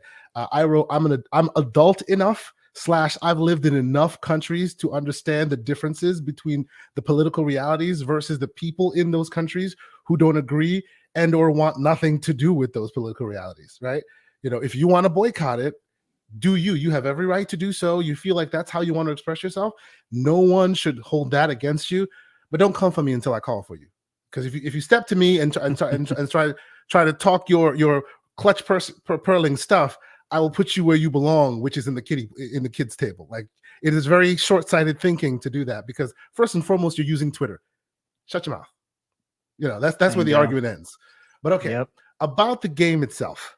Right, we've already seen a lot of reviews for the stuff, and it's all over the place. Some people seem to be having a bit of an agenda here and there. I don't know, or maybe I'm like, I'll tell you, this is a game I'm in the bag for. I've been monitoring, and it's been on my radar for 5 years. This game, it's been on my radar for a long time. It was on my radar when Nvidia was using it to show off all the amazing ray tracing that they mysteriously removed from the whole thing. I'm still waiting for you, Nvidia. What happened? But that's neither here nor there, right? Check my Twitter feed. There are videos upon videos of all the cool RT that they showed off at GDC that just magically disappeared. But okay, right? The game is absolutely phenomenal so far for me. It's everything I expected it to be. When this was first shown off on the Xbox stage, and they said it was on Game Pass, I actually was with you, Boom. We were doing this show. I told you, oh wow, this has been on my radar for a long time. Yep. I said it then, and I was proven right. This is being being made by Kojima's crazy Russian cousin, and it oozes it everywhere. Do you not see it? Like, I definitely get what you're the saying. robots with the porn stash, it's just crazy. Like, the whole thing, it's just completely bonkers. The story goes to the most ridiculous places. There's bad dialogue. Like, I just came across, like, like, this is a BioShock like game, right? And as such, you'll go to places where you'll have to upgrade your weapons and this and that. I'm not going to give anybody any spoilers because it's a fresh game, but if you've been there, you know what I'm talking about. The first time you come across the robot thing that helps you upgrade your weapons, holy, like, it is the most inappropriate. It is the most like, and that's what I love about this game. Like, they are shooting their AAA shot, but they are indie enough to know they are indie enough not to know what not to do. Right? Every AAA focused company shaves off all the corners and tries to be so respectable. This thing is outlandish, ridiculous. Like, does make some mistakes in doing so, but they're pushing the boundaries. You never see this in the AAA space. You only see this in the indie space. Them going weird directions. Sometimes going great, sometimes not so much. But seeing experimentation on this scale and all on the screen, I am like, so far, I am really enjoying it. I'm 2 hours in, posting a bunch of shots on Twitter. You're going to see some ultra wide screenshots from me this afternoon. We're going to try it on the Steam Deck. We're going to try it on the Series S. We're going to try it on the Series X. Just try to play it on PC for now. I will not give any spoilers. It's very, very strange. Like, the whole thing. The music is strange. The robots are strange. The Russian. If you play it with Russian with subtitles, that is most likely the most normal way of playing it, because then you actually read what they're saying. But like, if you do the English voice titling, it's like purposely B-movie bad. It's just so weird, the whole thing, But at the same time, graphically, wow, it's like amazing looking. It's just absolutely fantastic. So while they're spitting ridiculous dialogue at you, you're looking at the screen, and the people are just so well rendered. It's absolutely fascinating. I think there's going to be a lot more to talk about as we play through the game. You check the Twitter feed for all the various crazy screenshots, because I am literally just playing through the game and screenshot. Like, every 5 seconds, I need to make another screenshot. That's me, because it's just so good. Me too. You know why that's happening? Okay, why? because they're using the glorious Oh yes, Unreal 4. Engine. There you go. Yeah. Unreal Get outta here Engine. with all that. Yes. Stop Unreal it. Engine Yeah, supremacy. That's right. Unreal Engine, and Supremacy. then they magically removed all the ray tracing, and there's no hiding their head of it. That's Listen, the- I'll take it if it looks as good as this and Oh, I don't Hogwarts. Yeah. deny that. I don't deny that. Actually, you know what? On the topic of Hogwarts, that is how good this game is. Like, Hogwarts has been my crack. I have a Hogwarts dedicated device right here. I Yeah. am now playing. You know, I have stopped and I have moved to and I will go back to it because clearly Hogwarts is like 30, 40, 50, hundreds of hours. I'm This 50 game- hours in already, brother. I'm There you only go. halfway done. It's crazy. Exactly. Yeah. Atomic Heart, if you really want to mainline it in a few 12 hours, hours. you can get to the main storyline.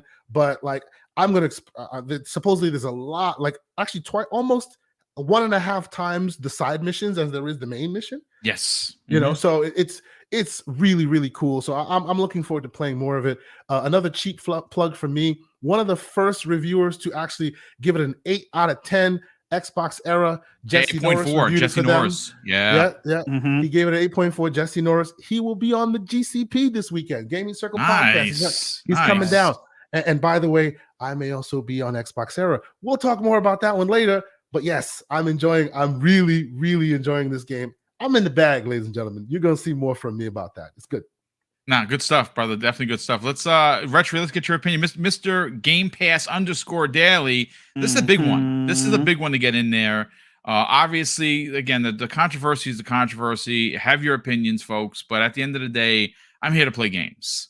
And I will say this publicly. If there would have been some anti-war effort kind of a thing where they were like, yeah, you know, one country good, other country bad, I would have stopped playing the game, and I would have immediately come out and said, no, don't play this game because they're moving the war machine forward. But none of that's in there, at least so far from what I've seen. Have you had a chance to play it? I did. I was might have changed my time zones and my location you took to a New trip to Zealand. New So you Zealand? flew You out took a to quick trip? New Zealand. I Good went on you, there. brother. You got that kind of Yeah. money. Good on Did you. you get the stamp on your passport? I'm rolling in it. So this game for me is, I agree with pretty much like what Kay just said is spot on. It is very weird, in a good way for someone like me. It's kind of like High on Life mixed with BioShock. Yeah, good, And like great Kay comparison. said with Kojima, and I'm not a Kojima fan, but man, this game it's out there, and it lets you know it's out there within like the first 5 minutes. Have you met Granny yet? Have you met the Granny? Yeah, she's yeah. awesome. She's awesome. Granny's a badass. So I'm about 5 hours into the game right now, and like Kay was saying, and Umbra, I can't stop. I guess I didn't realize how beautiful. It's weird. I've been following this game for years now too, and how it's going. I didn't realize when I actually played it how beautiful the game was actually going to be. Now I know we talked about Unreal. Is this 4 or 5, or is it? I heard it was mixes with both. I don't It's know 4. if anyone knows. Yeah, it's Wow. 4. Okay, Look how that's- crazy this looks. that is This- amazing. That it is Game Unreal is Engine 4.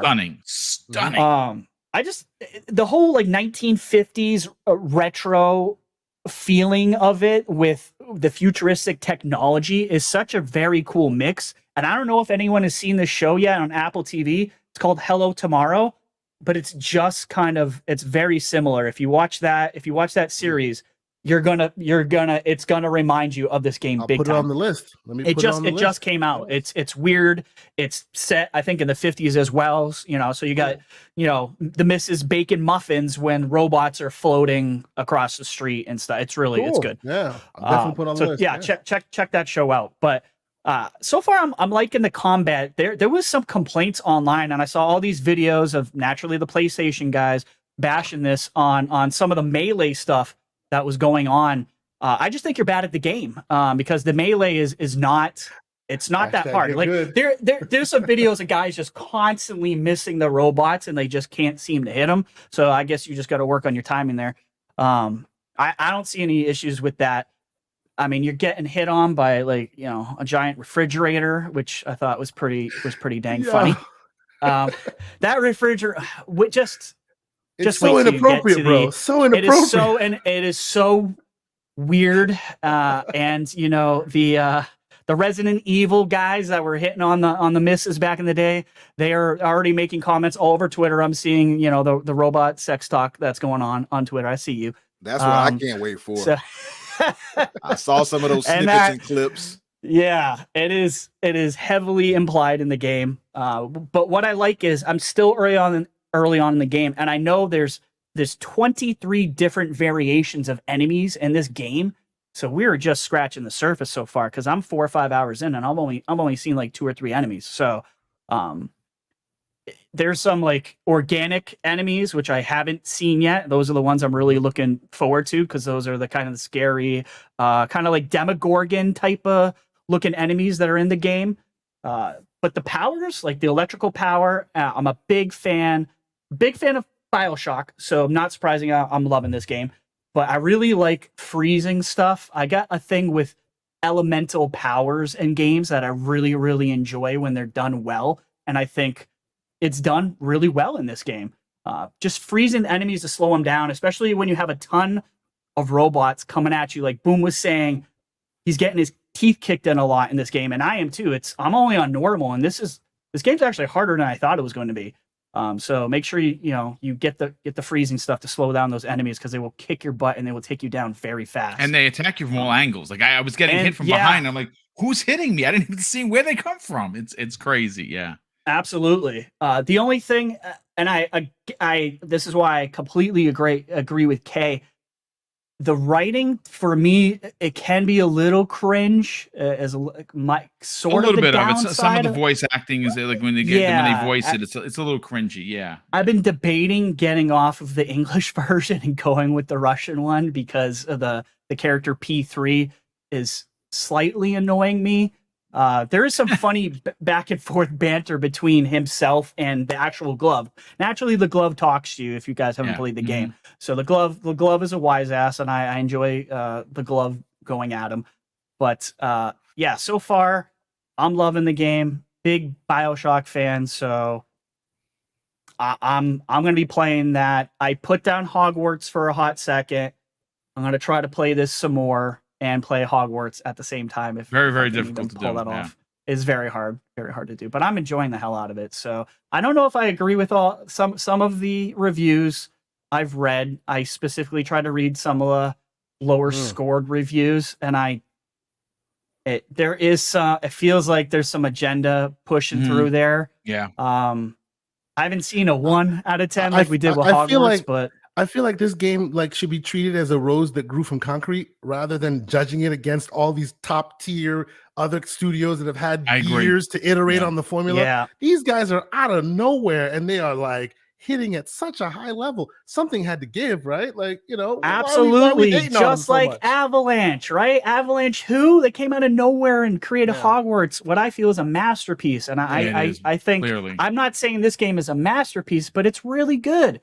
So, and it's on Game Pass. Y'all don't have to, it's free. Sorry if you don't like when I say it's free, but I'm having a great time with it. But you have no idea how many people tried to argue with me when I said that. I know. I'm prepaid into 2026, so it feels free to me. It feels free, and that's fine. Through Twitter, it's not free. That's right. I paid $4 and something cents each month for it. I mean, listen, it is what it is. But listen, Umbra, you didn't get a chance to play it yet, so let's get your hot take on the reviews, on some of the controversy behind it. Is this game you said you downloaded? Are you gonna take time away from the crack cocaine known as Hogwarts? You know what's funny? It's been one crack. You're right. Hi-Fi Rush. You beat 17 times. Yeah, there you go. Hi-Fi Rush, which had me on there for days, a week or two, and now this with Hogwarts, which has me over 40 plus hours, is actually saying 4 days on Xbox, but on the actual counter it says 40 plus. But anyway, that right there, and it's so tough to get away from that. But I've played a bit of it while we were all discussing things, and I'm just looking at it, and the game is gorgeous, man. Shocking. Yeah, it's like Retri pointed out too. It's like, how do you come from nowhere and just have something this monumentally crazy looking? Which, by the way, Goes back to my point of why I wish that they would have used this for Fable. I'm sorry to say it. Get these capable people using this engine with Unreal Engine 5. I'm just wondering how great Fable could look. Anyway, when are you going to tell us? When are you going to tell us that Jensen pays your checks, man? Tell us that Jensen pays your checks. It's fine. Yeah. No, actually, that's Nvidia. I meant Epic. Epic pays your checks. I knew who you meant. I wish we knew what you were saying. Yeah. Who's paying your bills? I was digging you. But yeah, like the game is gorgeous. And I'm wondering about the voice acting. I see P3. I'm not offended by his voice acting so far, but I have heard that changing it, I guess, to another language probably sounds really dope. So I'm going to see how that comes out. And I'm going to see how hard these robots are to fight. I want to see how tough they are. But what I'm going to try to do is play maybe 2 hours worth of this before I go back to the cocaine addiction that is Hogwarts, and see how it plays out for me. So far, so gorgeous, I'll say. But as far as the controversy, it is crazy, and I don't want to say anything to offend anybody or anything like that, because I get it. You know what I mean? It's the same thing like Hogwarts, and you understand to a degree how people can feel how they feel. But then you know, at a point it comes to the point like look, this has nothing to do specifically, or at least me playing this game has nothing to do with me trying to support Russia or anything like that, right? Right. And it's the same thing with Hogwarts, where they have this issue with Rowling. Well, that has nothing to do with those devs. You know, it's how IP, that's about it. So how far do you take that? You know, in any real way? And I can't take it so far. And I've seen some of the details about, oh, well, they got money from this and that. I mean, but like Kay pointed out a minute ago, well, if that's your argument, why are you on Twitter? If that's your argument, are you going to source everything you buy? Because again, I've said this before on past shows, Boom. Who do you bank with? Because plenty of these bank establishments supported things I don't have to name right here, right? And had humans as slaves, right? So I don't have to go too far. You get what I'm trying to go. No. It's right. What's on your wife's finger right now? Lift the curtain of any entity, any company. There's going to be some sort of distaste or horrible thing that they were associated with. At some point, do you just stop everything? Do you just whitewash? You know, like where's take the line? paintbrush and go, okay, everyone's bad. And on top of that, by the way, my paint is I'm good and everyone else is bad. You really can't do that. And then to add to that, a lot of these people kind of ignore like some of the obvious. Russia has trade with a lot of these countries. Like people were like, oh, Russia, they have like billions, not even like multiple billions in trade with a lot of these countries. You know that money is going to their war efforts, right? There's like there's no stopping. And by the way, real quick, those who are complaining that why hasn't Monkfish come out and said that, they kind of like their families. Yeah. Thank you. Please, what do you expect them to say? Exactly. You know, so they kind of want to live and continue. They are not Twitter cowboys. They actually could get disappeared if you say the wrong thing. Their whole family to be disappeared. I don't care if they are in Russia right now and they are Russian through and through. Doesn't mean they support any of this war effort. Do you support everything your country does? Like everything? Like this, it's just shallow thinking. I'm sorry. I agree. And if you trace that back to any war efforts, look, and I don't want listen. I know everybody. I'm a proud American. But listen, America has done some of the most horrendous things. Let's just be real. They have. And if we're talking about supporting something, a lot of the things we buy and support that supports America goes right into the war machine. So look, at a point, you're gonna have to cut that out and just say, listen, I get it. I don't like that these people are associated with that, like such as the Rowling situation. But then you're going to have to come to a realization and understand that everything you use, just about, unless you're just out there in a tree somewhere, you know, and you got your own tree house built, you know, and you don't use the internet or the phone. Don't use tools. Don't use the phone at all. Can't use a phone unless that's the thing you come to. You don't really have any room to really say what you're saying. It's just kind of performative at a point, you know what I mean? So, and I don't fault anybody for feeling how they feel, but I think you gotta kind of use your common sense after a second, because once you do, you'll realize nobody is clean. Nobody's there. All of their hands are dirty. Yeah. Right now, to this day, dirty, you know. And what we're here to do is enjoy our hobby, gaming, and that's what I try to stick to when it comes to that. Yeah, no, I appreciate that. Everyone's comments so good. Dave's not here. His picture's here. He had a work meeting. I want to get Wandering Dutch's opinion on this because he played it. You know, he has some feelings. So we want to get his opinion on it. I'm going to try and get to the super chats, folks. There's been a lot of them. I apologize. Normally, I'm hitting them as soon as they jump in, but obviously today was just one of those days where the news is literally happening as we're live. So I will try to get to them. But Dutch, let's get your opinion on it. You had a chance to play a couple hours of it. Is it what you expected, or you just gonna? Well, first of all, he 100%ed Hogwarts. Oh, by the way, I don't know how the heck 100%ed that game, and that game is freaking huge. 1,000 out of 1,000 achievements. Holy how the heck shit, you Dutch. did that. Dutch, His, you his did beard that. was his beard was shorter when he started. Didn't you do that? I think you said you played 62 hours, right? So did you 100%? 62 hours. It's how the hell? There's no way I'm going to be able to do that. No. You are way better at video games than I am, brother. No way. I'm doing 60. 62. It's going to be like 100. There's a lot of Revelio going on. There's a lot of Revelio going on. All right. Nice. Revelio. Yeah. There No, you go. it was.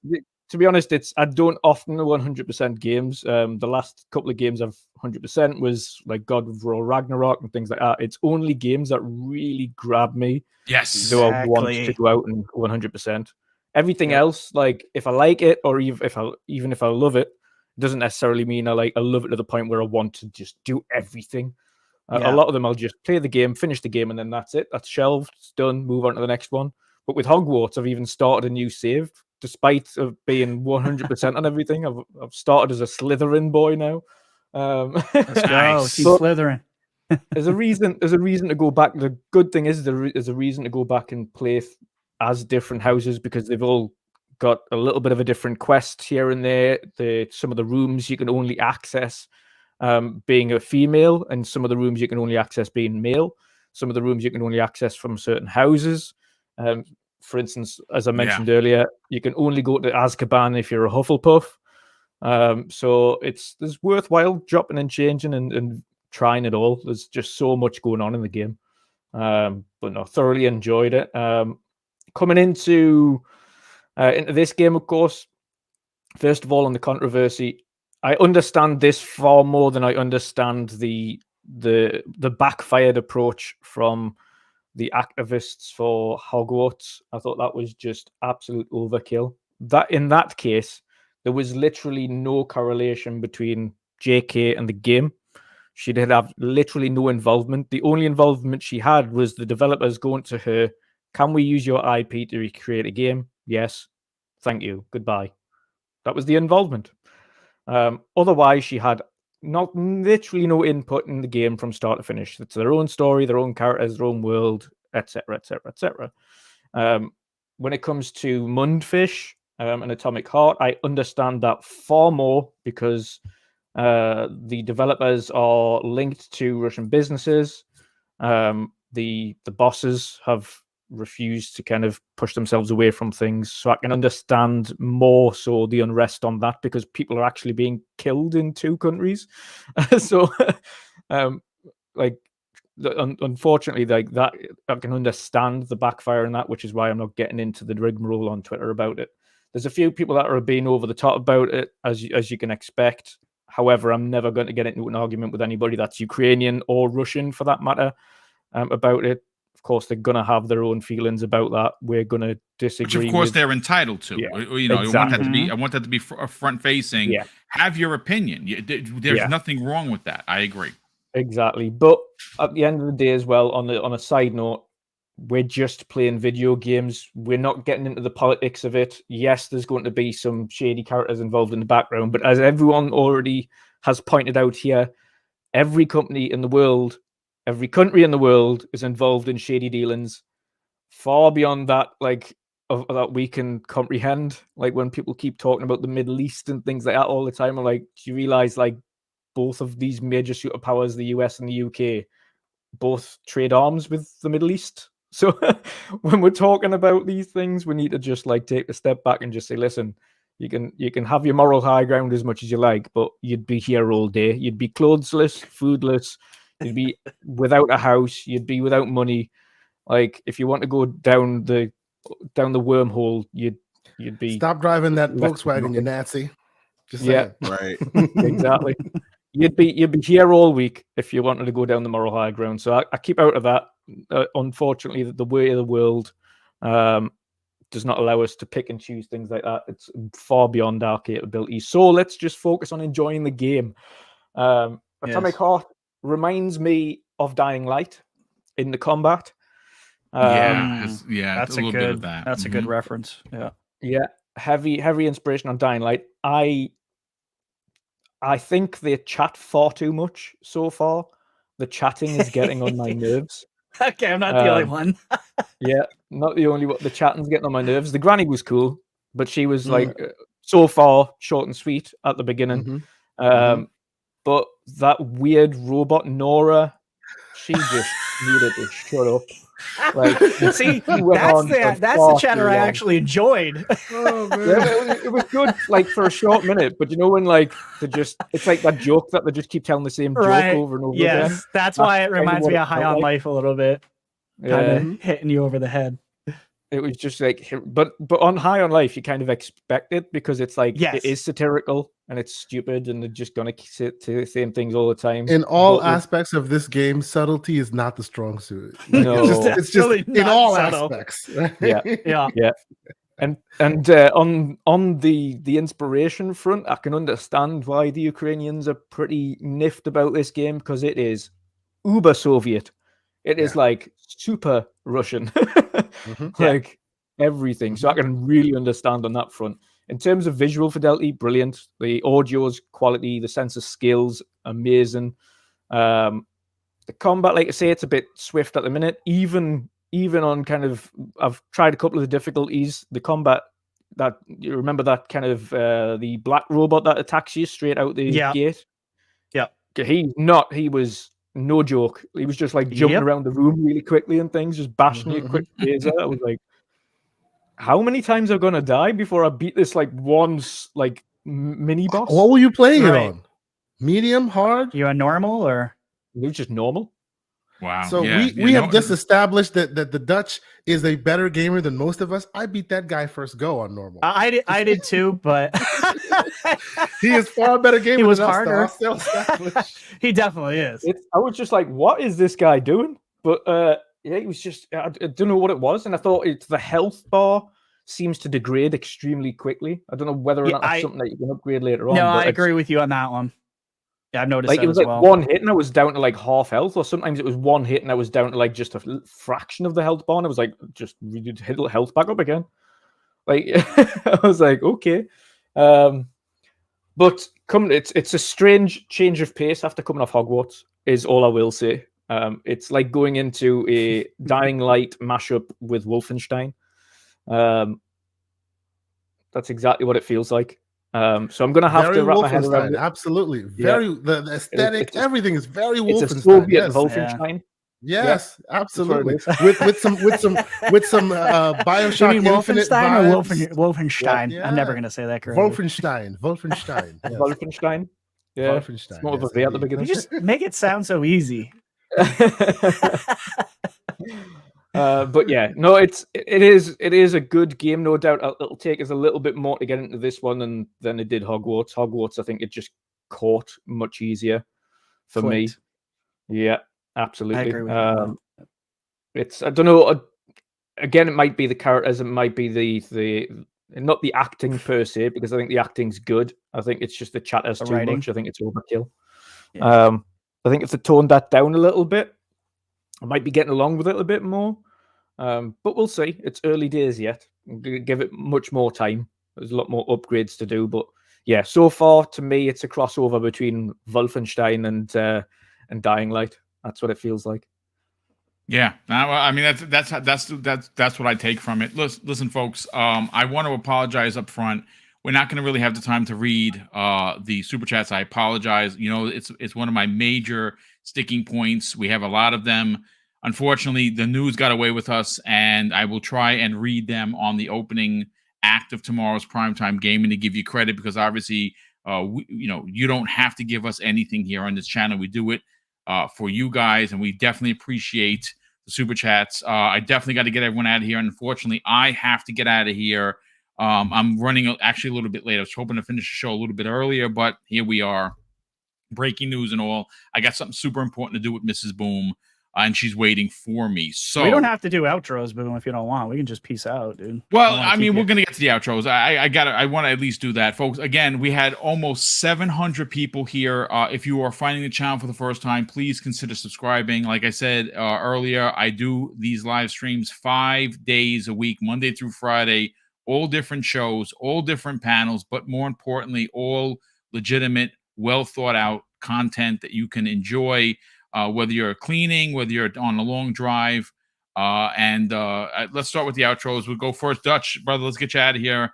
Sell your brand. Talk about, you guys got a show coming up tomorrow afternoon. I'm sure that on the midweek mix-up podcast, you guys are going to be talking about what has transpired today. Lots of information to digest. Sell your brand, brother. Talk about where they can subscribe to your YouTube channel and reach out to you on social media.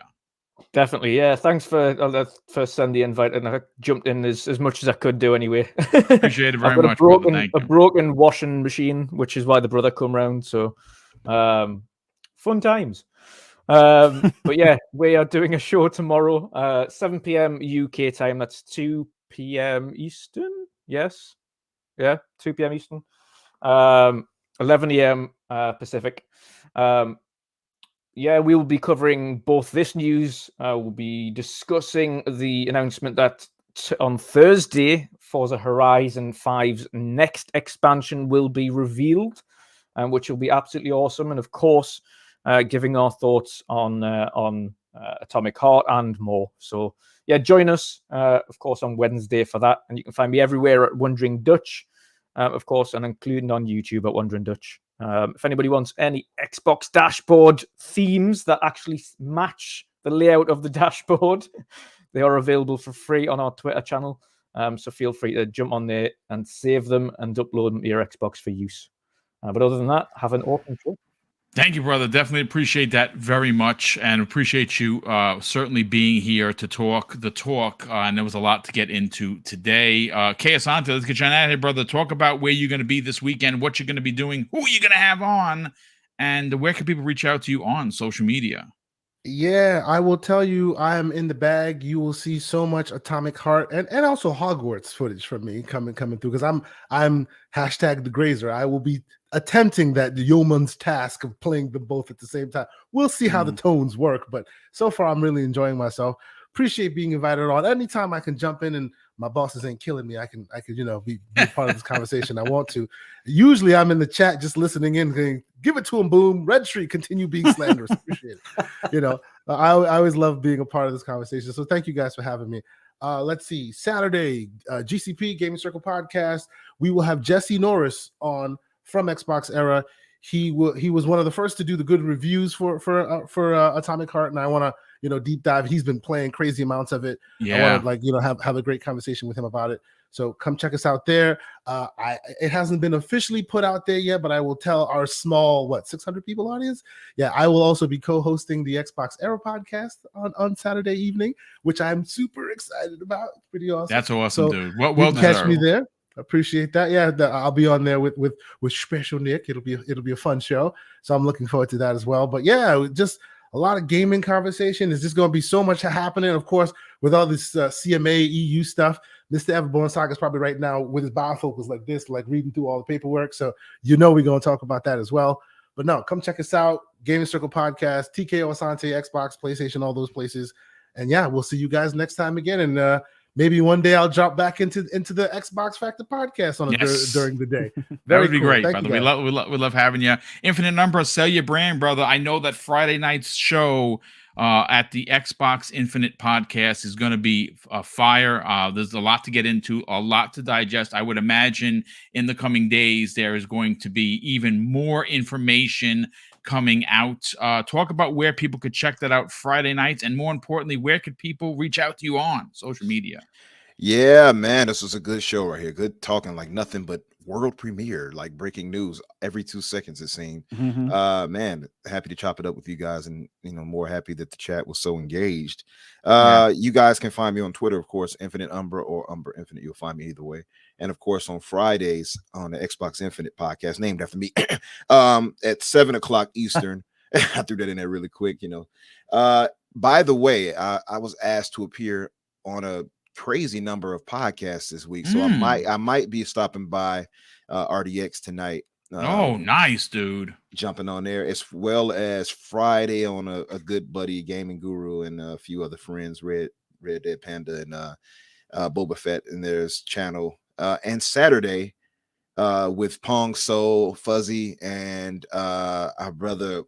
I'm drawing a blank right PTK now. Blam. PTK, there you go. Thank you. That's right. Yeah. On their podcast, They're getting to Saturday. their 300th episode soon, so that's Oh, crazy. nice. Yeah. Yeah, so I might have a good number of podcasts this week outside of this one.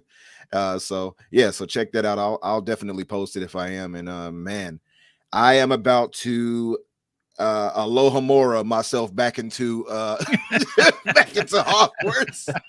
And I love it.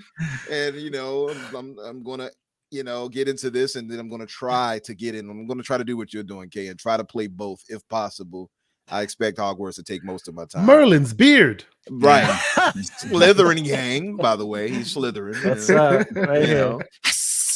Oh, Lord. I feel like we need to do that after we say We Slytherin. I don't know why. We need a handshake, a secret handshake. I love it. You Slytherin, you Slytherin gang. I'm Hufflepuff. Sorry, I'm all about justice and righteousness, as they're known for. Not being smug. Some Hufflepuffs are smug. But listen, ladies and gentlemen, thank you so much for checking out today's show. Again, apologies to not reading the super chats. It was just one of those days. I will try and read them tomorrow on Primetime Gaming as we open the show. And again, we're going to have a lot to get into. I'm going to see if we can get a couple of guests in there.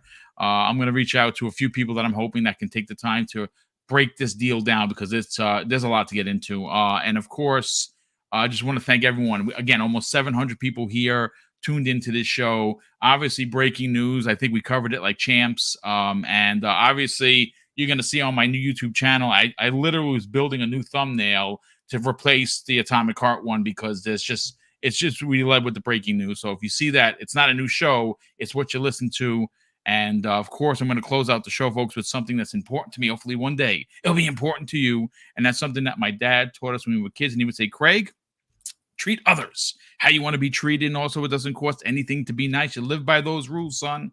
I can guarantee you're going to have an awesome day. So take care, everyone. And we'll see you next week on the newest episode of the Xbox Factor Podcast.